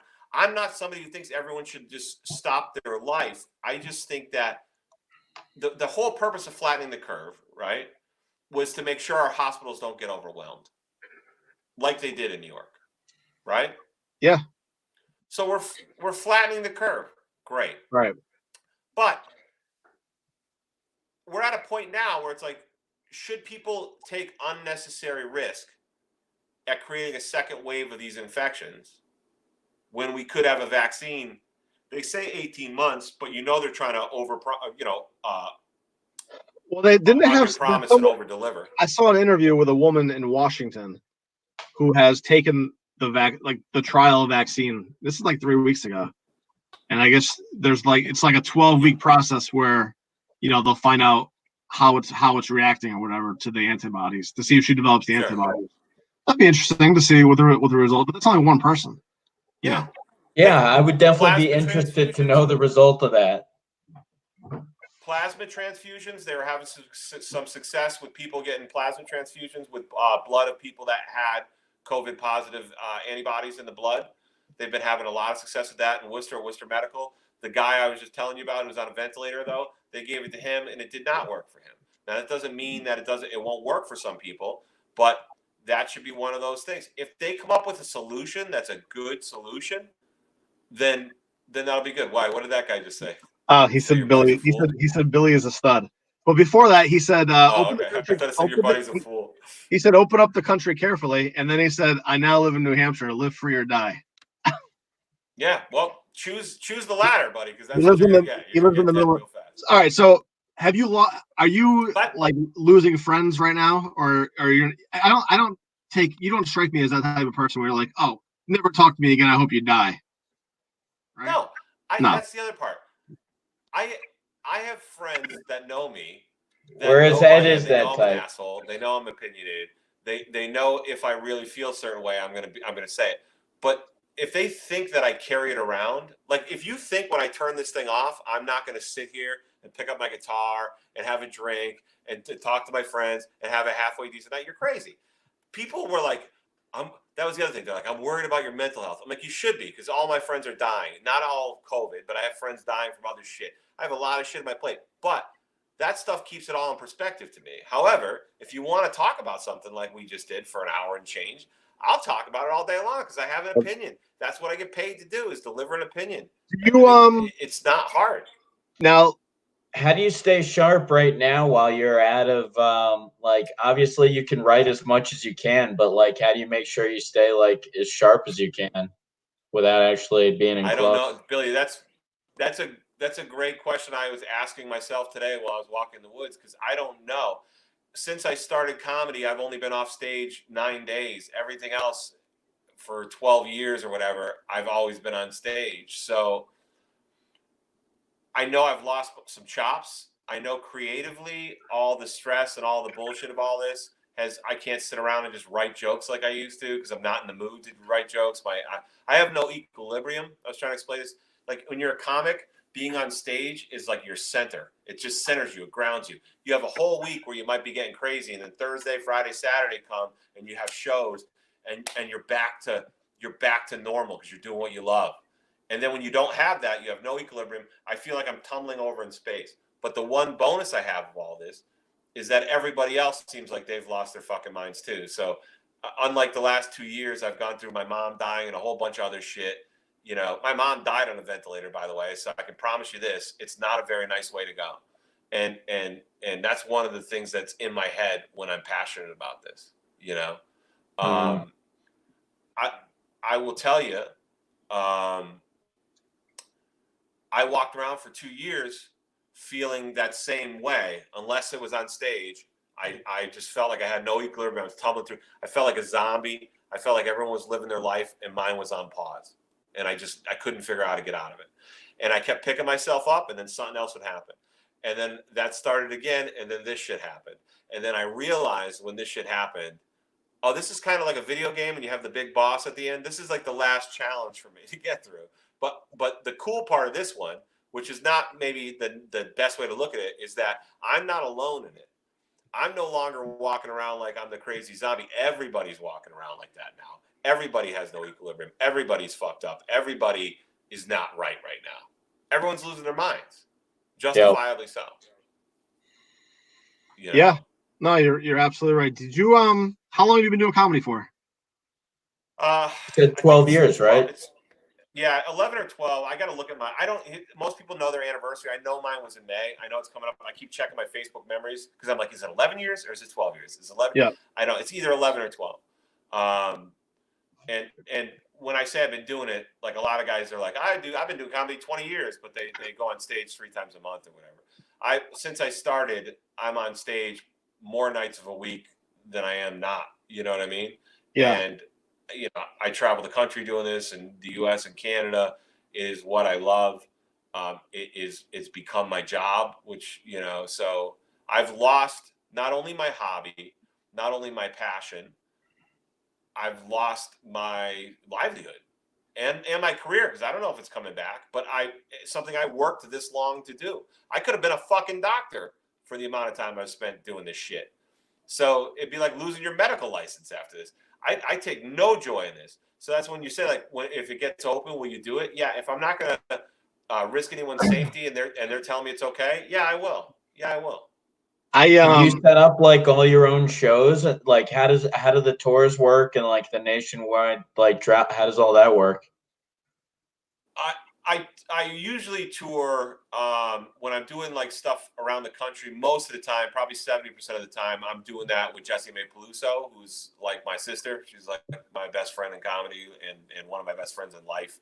I tour with her. I open for her, so we go all over. So, and she was just on Rogan this week, actually. If you get a chance, yeah, watch her appearance. It was great. I listen to every Rogan episode. Yeah, I'll tell you what, I was thinking about putting on a comedy show because I had an idea. Someone will probably steal it if I say it too, but I thought about renting out a drive-in theater and putting up a stage, having comics, and having the cars packed in. Everyone in the cars listen on the radio, watch the comics on stage, just like the old days. Ed, I want you to look at my Facebook page from earlier this morning. My buddy has a company called Zasco Teleproductions. Oh, really? He does audio video outside. Yeah. And I posted, because I don't want you to be like, you stole my fucking idea. I posted, hey, comedy promoters, here's a great idea. It's literally a picture of cars and a stage. Everything you thought of in your head, it's there. And I put them together. I put them together with probably one of the largest comedy promoter. I'm going to say he's the biggest comedy promoter in New England is John Tobin, owns Laugh Boston and a bunch of other comedy clubs. Great dude, friend of mine, and this buddy is a friend of mine, and I put them in contact with each other. Maybe they'll come up with something. I don't know. I mean, people have been doing comedy shows on Zoom. I haven't done one yet. No, I you just got can't do asked to that. do one today again. You need a crowd. You You need a live crowd. You got to have a live crowd, you know? Yeah. Yeah. I mean, I might like it. I can't say no. You know, I like doing my lives. I do Instagram lives. I do my Facebook lives when I walk. And then at night, I sit here and I do this on Instagram live. And that if anyone's watching, tell them to follow me on Instagram. And I just, a lot of times we don't talk about Corona all the time. We talk about dumb shit. We talk about anything. I call it the internet dive bar because we're all in a dive bar just talking shit, you know, whether it's sex or business or bullshit, you know. That's what we do. And that gives me an outlet, but nothing replaces the stage. Nothing ever will. There's no feeling in the world like being in a comedy club. Comedy ruined my life. Oh God, let's not go down that dark hallway. I said doing stand-up comedy basically almost ruined my life. that high of being on stage, and then that low of when you get off later on at night. I couldn't handle it, and the anxiety, you know, got to me. And you know what I'm talking about. I mean, it's like doing heroin. Ed, that goes away the longer you do it. I don't think so. The rush. Yeah. I can tell you because I've done thousands of shows. It goes away. and the bigger shows you do, you know, like if you start doing theaters and you've done a bunch of theaters, then you just do a theater show and you're like, okay, that's just what I do. And you come back and you hang out in the green room. You're fine. And if you crush and it goes great, you're happy, but you don't have that heroin rush like when you're like 2, 3, 4, 5 years in. That goes away. But the part about the adrenaline, that is very true. Even to me now, if I bomb, it obviously sucks. Nothing worse than flying all day, traveling 16 hours, getting to a club, going on stage, doing an hour, eating your balls, and then having to sit in a hotel and think about it till your next show the next day. It's terrible. It is the worst feeling. But even when it goes great, you still have an adrenaline dump when you're back in the room by yourself, where all that adrenaline dumps out of you. That's why a lot of comics become addicts and they're doing cocaine and heroin and stuff like that. Is because they're trying to keep that high going. Right. You know, it's an interesting lifestyle. I mean, I envy anybody, you know, anyone who does it for an actual, you know, for a living. I mean, it's a tough lifestyle, man. I was following you last year where like every day you were in a different city. Yeah. Yeah. And I'm like, it's hard to balance. Couldn't do that. It's hard to balance that when you have a kid and you have all the other trappings of life and you got mortgage and all that shit. But it's like anything, man. If you love something enough, you find a way to make it work. I hate flying, Ed. Me too. I never wanted to fly. I hate flying. I drive anywhere. If I can get there in 24 hours, I'm driving. And now I get on a plane. Ed's gonna have the Madden bus someday. Than a bus. Yeah. What's that? I said Ed's gonna have the Madden bus someday. You know how Madden would never fly? John Madden. Yeah. Ralphie May did that. Ralphie had his own bus he would take around. Oh, nice. Because he didn't fly. He didn't like to fly. I don't like to fly, but I do it now. I'm a kind of a psycho. I look at my watch because I know the first 3 minutes of every flight is where something goes wrong. So the minute the wheels come off the runway, I set my timer and I just stare at it for 3 minutes. It's 17 seconds, right? First 17 seconds is when most accidents happen. Because I remember I count this. I know someone told me to count to 17 when you take off. Yeah. Take off on what? Side of caution. So 3 minutes is mine. When you're on an airplane, most plane crashes happen in the first 17 seconds. So if you count the 17, you can kind of relax a little bit. But I wait knuckle the whole thing. I don't like flying either. I had a flight home from I think I was in Georgia actually, and I was flying home to Bradley in Hartford, and we were about to land, and I could see the grass. You know what I mean? Like that's how close we're ready to land. And all of a sudden, the pilot hit the throttles, and we went up like vertical, like this. And dude, all I wanted to do was get home. It was late. It was probably a 10 o'clock landing or something. Yeah. And we start going up like crazy. And then he banks around, and he's just like, "Hey, ladies and gentlemen, we're just going to come back around another approach. Didn't like that lineup. We're going to be back around, blah, blah, blah." Like with the calm voice, which is when you hear that calm voice after something like that, you know that as soon as they turn that mic off, like, what the fuck just happened? You know, they're like, so I came off the flight, and everyone else just like sheep. They just like, "Brr," and they walked down. I stood there until the pilot came down the thing, and when he came out, I go, "Hey, I got a question for you." And he goes, "What?" I go, "Hey, first of all, nice job. I'm guessing you saved our asses there." He goes, "Yeah, it was that was a weird one, man." And I go, "Yeah, so what happened? They put you on a runway with someone else under you or something?" And he goes, "Yeah, you a pilot?" And I go, "No." And he goes, "Yeah, well, you seem like you know what you're talking about." He goes, "I know this. It's going to be a lot of fucking paperwork for somebody." And that was what he said. And I was like, "Holy shit!"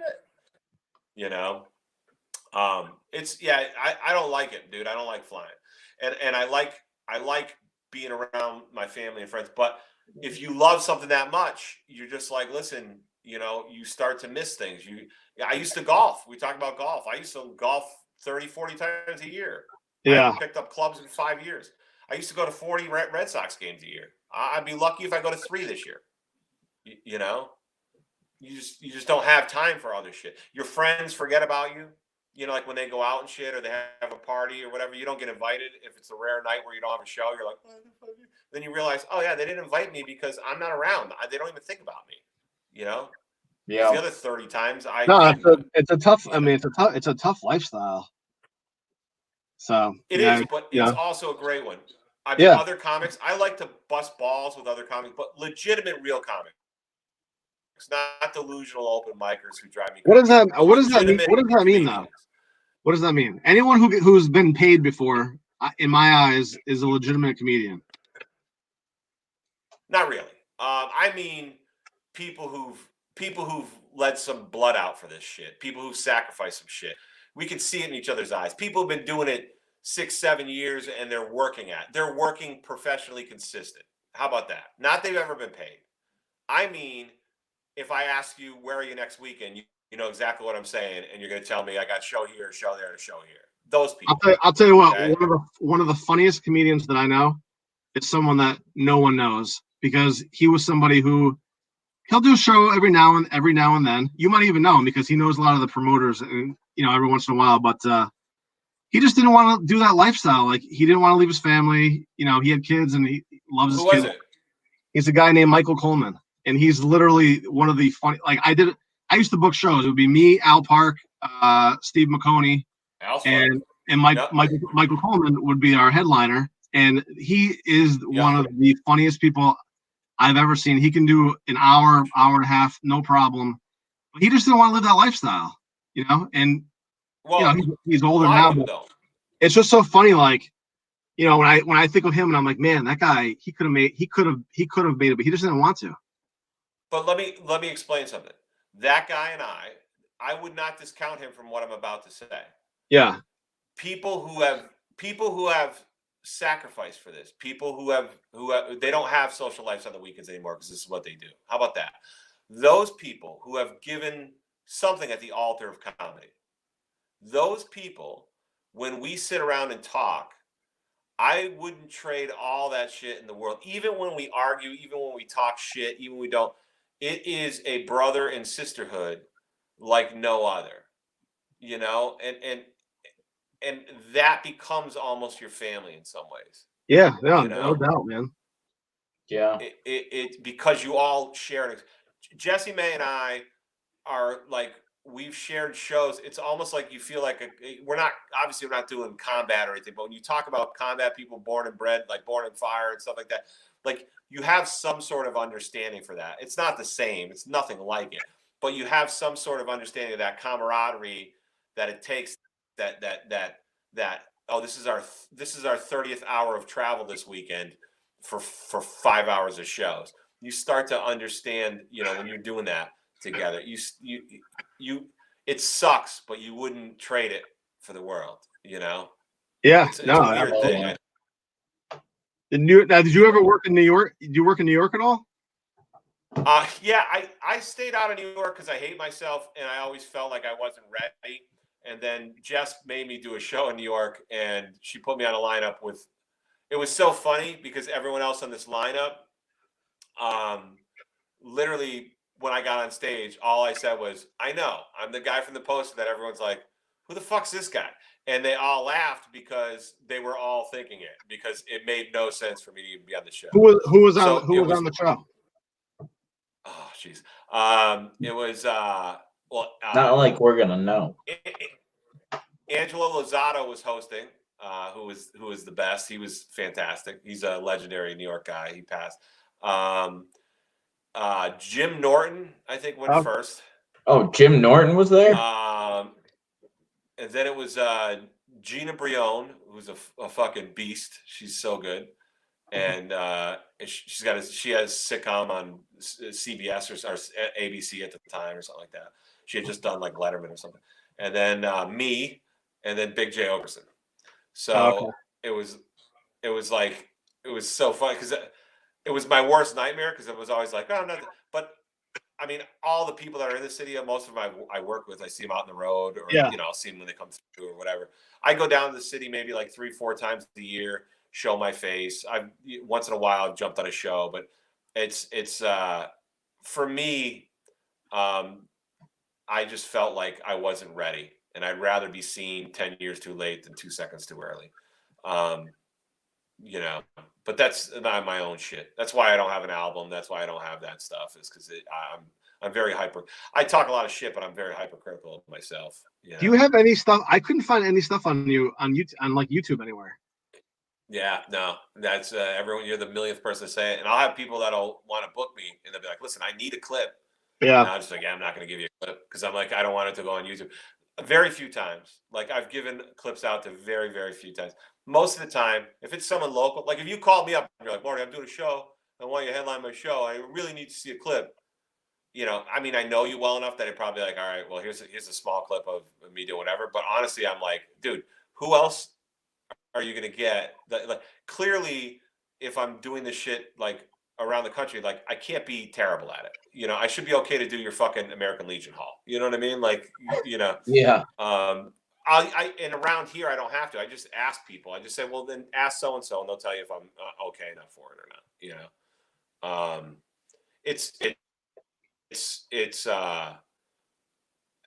It's function of my self-hate that I don't have a lot out there, but it's also a function of protecting myself, because I have some stuff that I do want to put out, but I've always wanted it to be ready. So when it does come out and I'm telling people, hey, buy my CD, it's $15.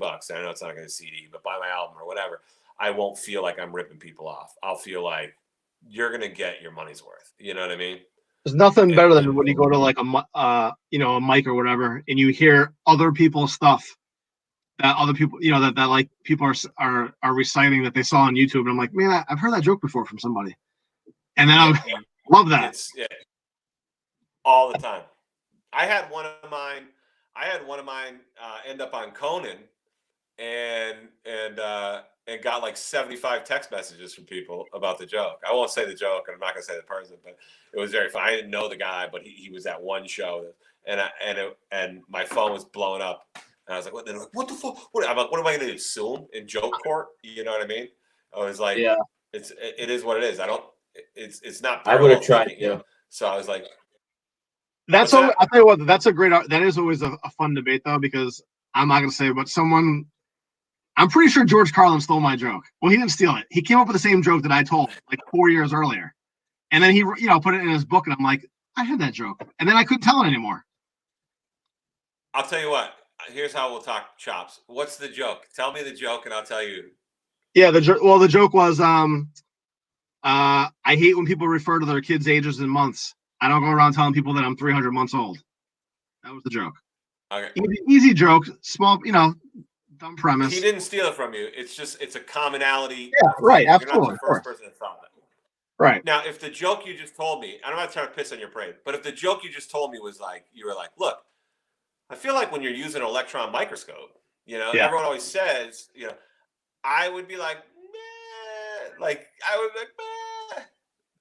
Like the joke that I was telling you about, like the the whole joke was such an obscure topic, and the take on it was so ridiculous that literally my phone blew up. So it wasn't like I was sitting there.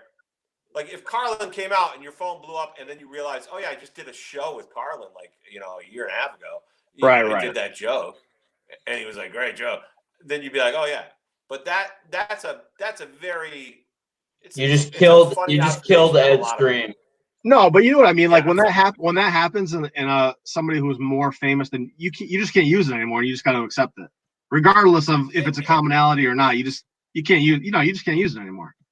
Right. And as you do this more and more, I mean, everybody starts the same way. Everyone starts kind of the same shit. And as you do it more and more, the material that you leave at your feet that you don't use, and the stuff that when you do finally have something, they're usually very unique to you and to your voice. Not always, but they usually are. So when you do them, people will be like, oh yeah, okay, that's their bit. You know what I mean? Like and I have some throwaway jokes that are silly throwaway jokes and shit like that. And if someone took them, I would be like, I mean, whatever, dickhead. Like if it was someone I knew that took them, I would say something to them. But if someone had the joke, like another comic, I would be like, yeah, I get it. It's not that crazy of a thought. I can tell what parts of my thoughts are original enough. Like I was, the last show I did was when the COVID shit was breaking out, and I said something like, if it's like the butterfly effect, the movie The Butterfly Effect. If you've ever wondered how connected the world is, some asshole in China ate a bat, and now in a month, some guy's gonna murder his whole family in Jersey. Everyone, because he's gonna be stuck in his house because he's gonna kill his whole family. And I was like, it's not even a good take. I was like, it's just like it was like a throwaway thought that I had. And then somebody else was on social media, like, yeah, we're all stuck in our house because of and I was like, yeah, it's the same take that I did. I didn't think they were like, I'm stalling your it's just not that original of a thought. Yeah. But if I was damn, I'm not original. Billy, I'm not original. No, that is so much better that you took the time to explain how unoriginal Ed is. I appreciate you doing that. I mean, Billy, you get the point. I could just feel you like backing up over Ed and then running over him. It's all right. What I'm trying to say to Ed basically if is I ever book good him, that I'm he gonna gave up underpay his him. dream. I'm trying to tell him it's good that he gave up his dream, and also he could be dying of mysterious ailments. He just doesn't know it. Yeah, good thing you tell the hypochondriac that. That's a great way for Eddie to get some sleep. After this, if you didn't stop stand up, you would now, because there's no way you touch a microphone after 12 people have been on stage at some mic doing it after all this shit. There's no way you would. I agree, man. I would not. He won't even leave his house. Yeah, I know. But I don't disagree with him. By the way, and the people who are like, you're fucking fear, you're a coward. It's like, well, fear serves a biological purpose. Fear has been used for millions of years by people and animals to keep people and animals alive. So if you're going to accuse me of the fact that I want to stay alive, yeah, that's fine. But they say that people who live in fear actually live longer. Oh, probably, man, I'm going to live forever. I think it's because your body has a chemical response where it has like the urge to live, which is how anxiety works. So it allows you to live longer because you're searching for safety. If you've ever fought competitively, whether it be karate or sparring or boxing or MMA or any of that, if you've ever fought competitively, I can tell you one of the biggest hurdles that you have is right when you know you're about to fight and you're walking out there, every part of your body is telling you, what are you doing, Marty? What are you doing, dude? Everything works fine on you. You're going to end up hurt. Someone's going to kick your head off your shoulders. What do you do? Right. That used to be a thing. I literally used to have to sit and be like, get your pulse down, get your pulse down, get your pulse down. You know, the guys who are like MMA fighter, like legitimate fighters, those guys, they probably maybe some have that, but a lot of them probably are like me with being on stage. It just goes away after time. They're just wait. Were you a competitive fighter? I fought like karate tournaments and stuff, and sparred, boxing, so like nothing great. But I when I'm over here at my childhood bedroom, I have a whole bunch of stupid trophies and shit for that I laugh at now, because I was if I tried it now, I would be dying. First of all, Would you like beat up a heckler? Would you beat up a heckler after a show or something, or? I may have had. I could see like you doing that because I watched you on Facebook. I'm like, this guy is gonna kill someone by the end of the year. You know what it is though? It's like just like when people tell me like some fuckface will be like, you're afraid. You want to live your life in fear, you pussy. And it's like, I guarantee you, you wouldn't say that to my fucking face. Like I still have that part of me inside of me that still wants to fucking punch someone's fucking a hole in someone's head. I still have all that. I have a giant lump on my hand from doing that. I've broken this hand enough times. I've enough shit where I know that that's not how I want to live my life anymore. But if someone like wants to, I'm not going to sit there like I'm Gandhi. You know, I'm going to try to avoid conflict as much as I can. But I'm equipped enough if I had to. That may or may not have happened before. You know, sounds like you're looking to pick a fight, man. No, I mean, Billy, have you fought competitively? Have I fought competitively? Yeah. No.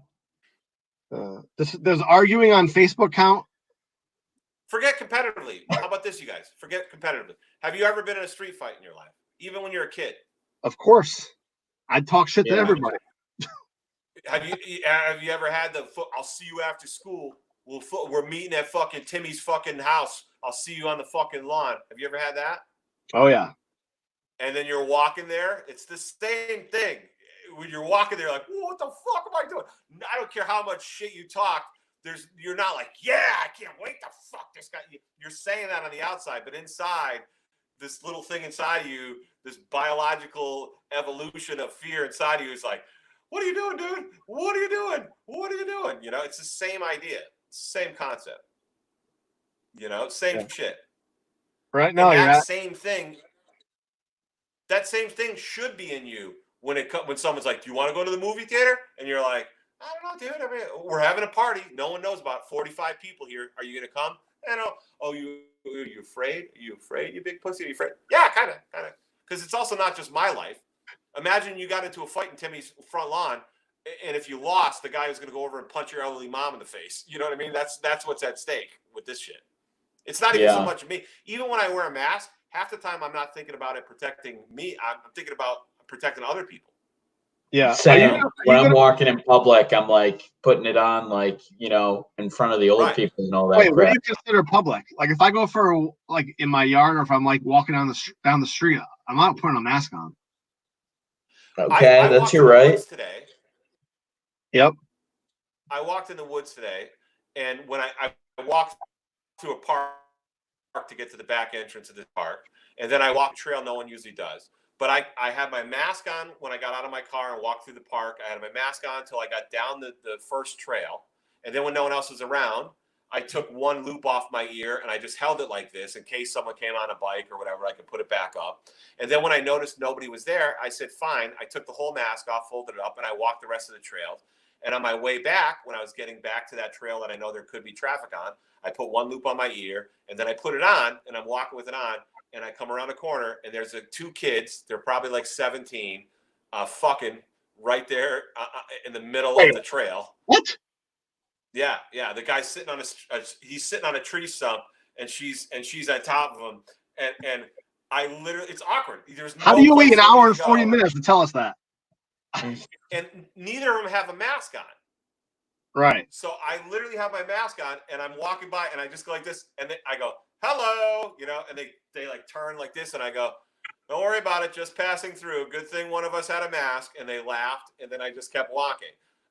like you should have one with you if you're out. I'll tell you what. Here's what I did. Here's what I did today. I was like, I'm gonna go for a walk. I live on a circle, right? Residential circle. I'm gonna go for a walk today. I went for a walk. I saw someone, and I just turned around and went back home because I didn't want to have to go past them. So I just came back home. But they probably thought I was like stealing something. Ed, you should just keep trying to take walks and see how far you can get before somebody tries to pass you. Well, if it's a windy day, I'm not even going outside because I had read somewhere that if it's like windy, it could be in the wind. And I'm like, well, I'm not gonna go. I don't want to be that person who dies because of the wind, where it's like, oh, the wind blew the vine. I'm like, I gotta be that guy. See, I'm not that in my head about it. I'm literally like, I'll drive on a nice day with my window down, and I'll be like, hey, if some COVID comes in here, I mean, what the fuck am I gonna do? You know, is it meant to be, right? I have that attitude. I'm not completely mentally fucking in my head about this like everyone thinks. I also would make a point to this. Walking outside in a place where there's not a lot of people, like a park or a trail or whatever, you don't actually need a mask by the regulations that Charlie Baker put forth. The way the regulations are put forth is I thought they said it in public space where you're not able to social distance. Yeah. Oh, I thought I just said in public, which I assume was like in public. No, when you're not able to social distance. So like in the Dunkin' Donuts. Oh yeah, no, I'm not going Dunkin' Donuts. I'm all set with that. But the reality is, people are like, it's government overreach and this and that. It's like, is it? I fucking let me live free or die. Okay. Well, during the next tornado warning, Mark Mantel. In your basement, there's a tornado. I expect you to be out in your fucking lawn with your AK-47 shooting at the tornado, showing everyone how brave you are and how you're not afraid. No one's going to tell you to live your life. Fucking idiots. You know? Oh, I want to go to church. It's my right. Listen, no one said you can't worship your God. We just said maybe you should do it with 5 of your friends instead of 20. The reason that my county right now is a hot spot, you ready for this one? The reason is in Westfield, which is a town about 20 minutes from me, okay? So it shouldn't even affect me, but it's 20 minutes from me. A bunch of Russians at a Russian church who were like, fuck this, no one tells me what to do. These fuckers still had service, and then they had a 400-person wedding. And guess what happened? I'll let you guys figure it out. There's 60 of them. There was 60 of them on the ICU at Bay State, 30 of them over at Mercy, 12 of them at Holyoke, and 6 of them at Maryland. So half of the ICU in the area was taken up by these fucking idiots that were like, oh, fuck you. It's my right. Yeah, it's your right for religion. Fine. Go ahead. If you want to do that, then you shouldn't get a ventilator. I should get it because I stayed home. You're right. Sorry. Yeah. That's all right. Well, listen, Marty, we're gonna let you get out of here. Hey, where can people find? I'm sorry, I didn't mean to yell at you, Ed. I don't want to upset you. No, I'm just gonna delete you. I'm gonna delete you off of Facebook, but no, just kidding. Where can people find you?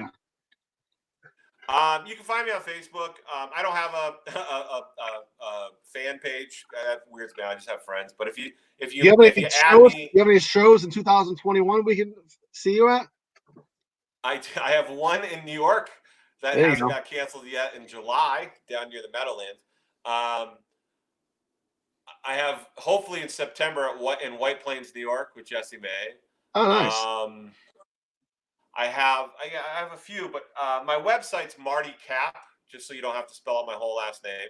Yep. And then my Instagram and my Twitter are 2 things that I need to push, and that's just my full name, Marty Caproni. And that's my handle at both of those places. And it's my handle at Facebook.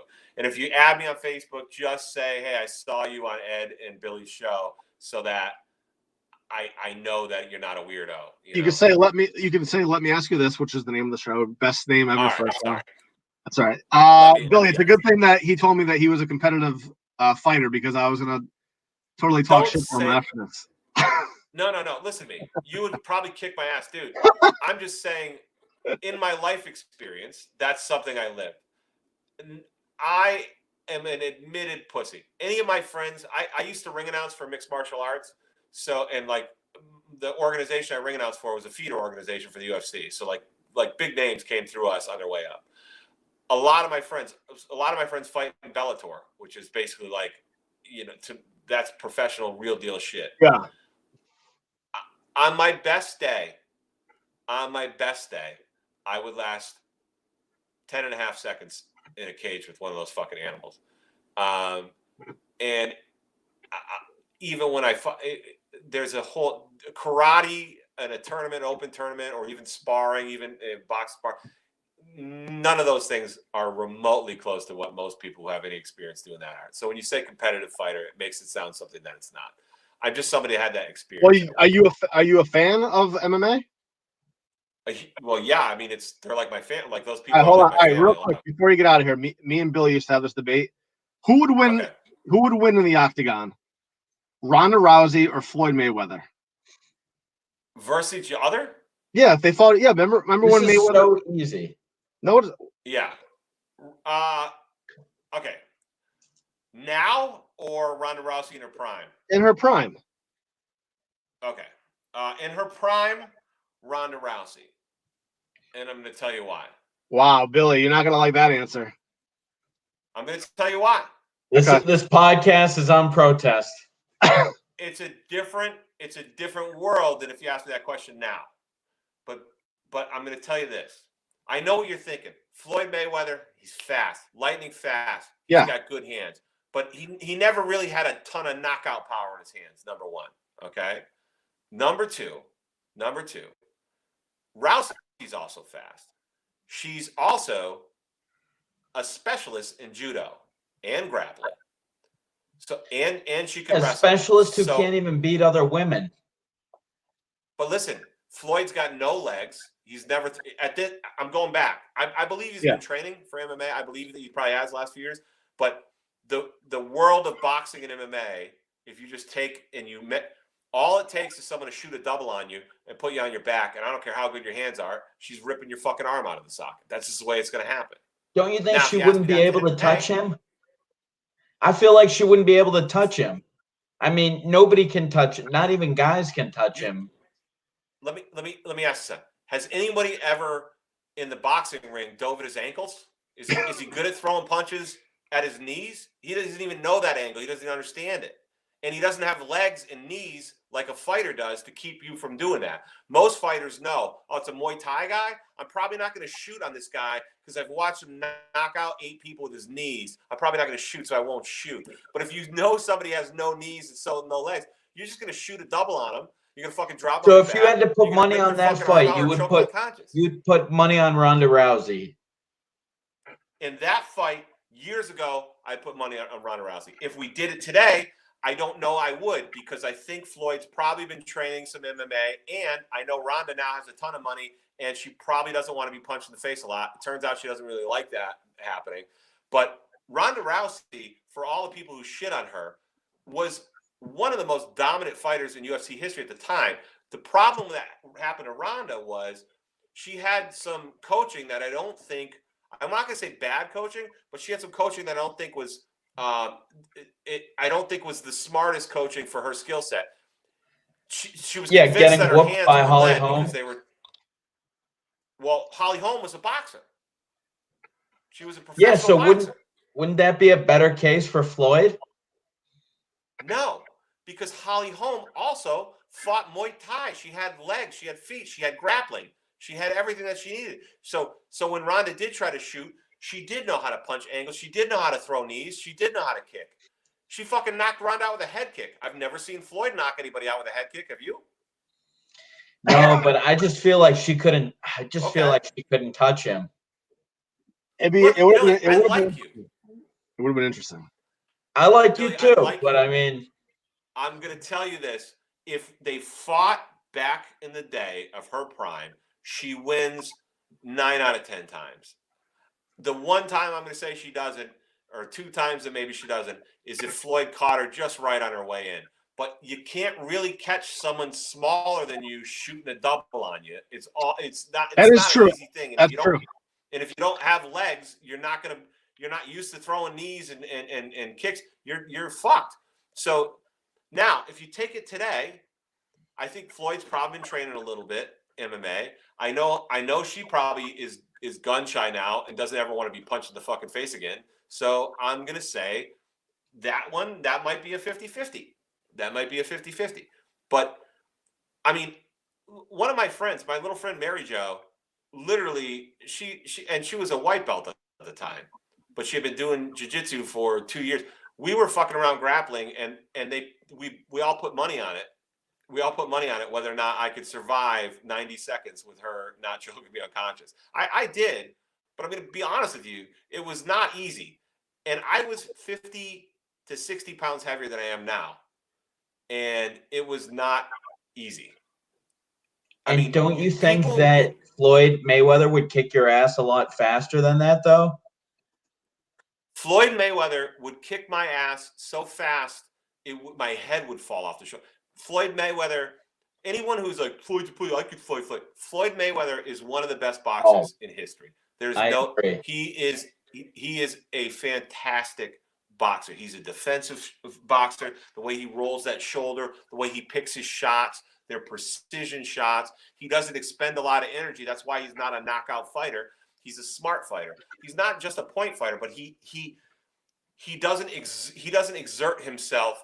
He's an artist. The way that most fighters do. He's not. Yeah, he knows he's so fucking good that he knows he doesn't have to knock someone's head off. He knows he can just pump that jab in the face. Beat you on tap. Like a ghost. He is a tremendous boxer, but it is two different worlds. Two different worlds. It's like saying, let me ask you a question. Floyd Mayweather, one of the greatest boxers, if not greatest boxer in history. Who do you think wins in a battle where we each do 5 minutes on stage? Me or Floyd Mayweather? I'm taking you, obviously, but I'm taking me, but not every. I'm taking me 7 out of 10 times in that one because Floyd could be really funny and he could have a great night. Anything could happen, but I don't think he's literate, so I think that would hurt. That would hurt him a little bit. But he could have a whole crowd that just fucking gives him a standing ovation when he walks in the room. You know, you don't know. True. But the reality, that's why what Conor McGregor did in that fight was so fucking impressive. People don't even realize how impressive that was.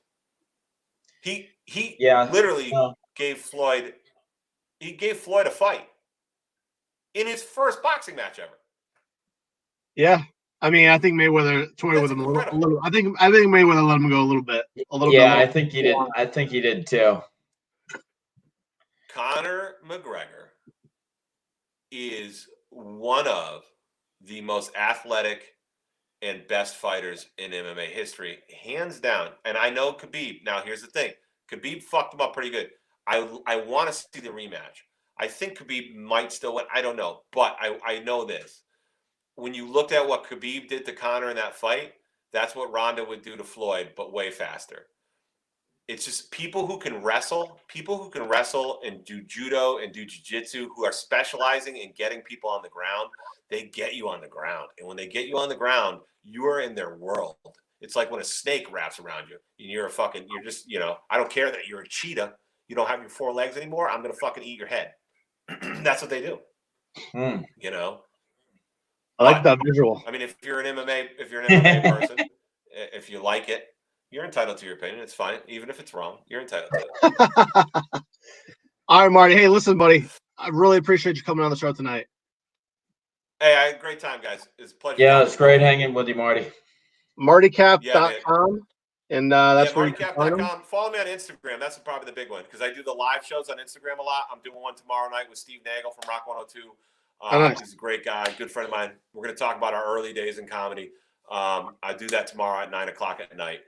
So my Instagram is Marty Caproni. That's my handle there. All right, buddy. Thanks a lot. All right. All right. Take care. You guys. Thanks for having me. I appreciate it. All right. Take Billy, Marty Caproni. So listen, that was fun. Yeah, that was great. Now listen, you can see Billy Allen, the host of Open Season, Tuesday nights, 7:30 Eastern time. I tell him he's got to kick it up to more than one night a week, but doesn't want to listen to me yet. Yeah, we're gonna try to format things a little bit more. Gonna probably try to leave like a segment at the end for Open Season, have like open topics, do a little bit more debate. So we'll see what we can do there. Well, thanks for coming on tonight. Yeah, of course, man. All right, that was great stuff. All right, later.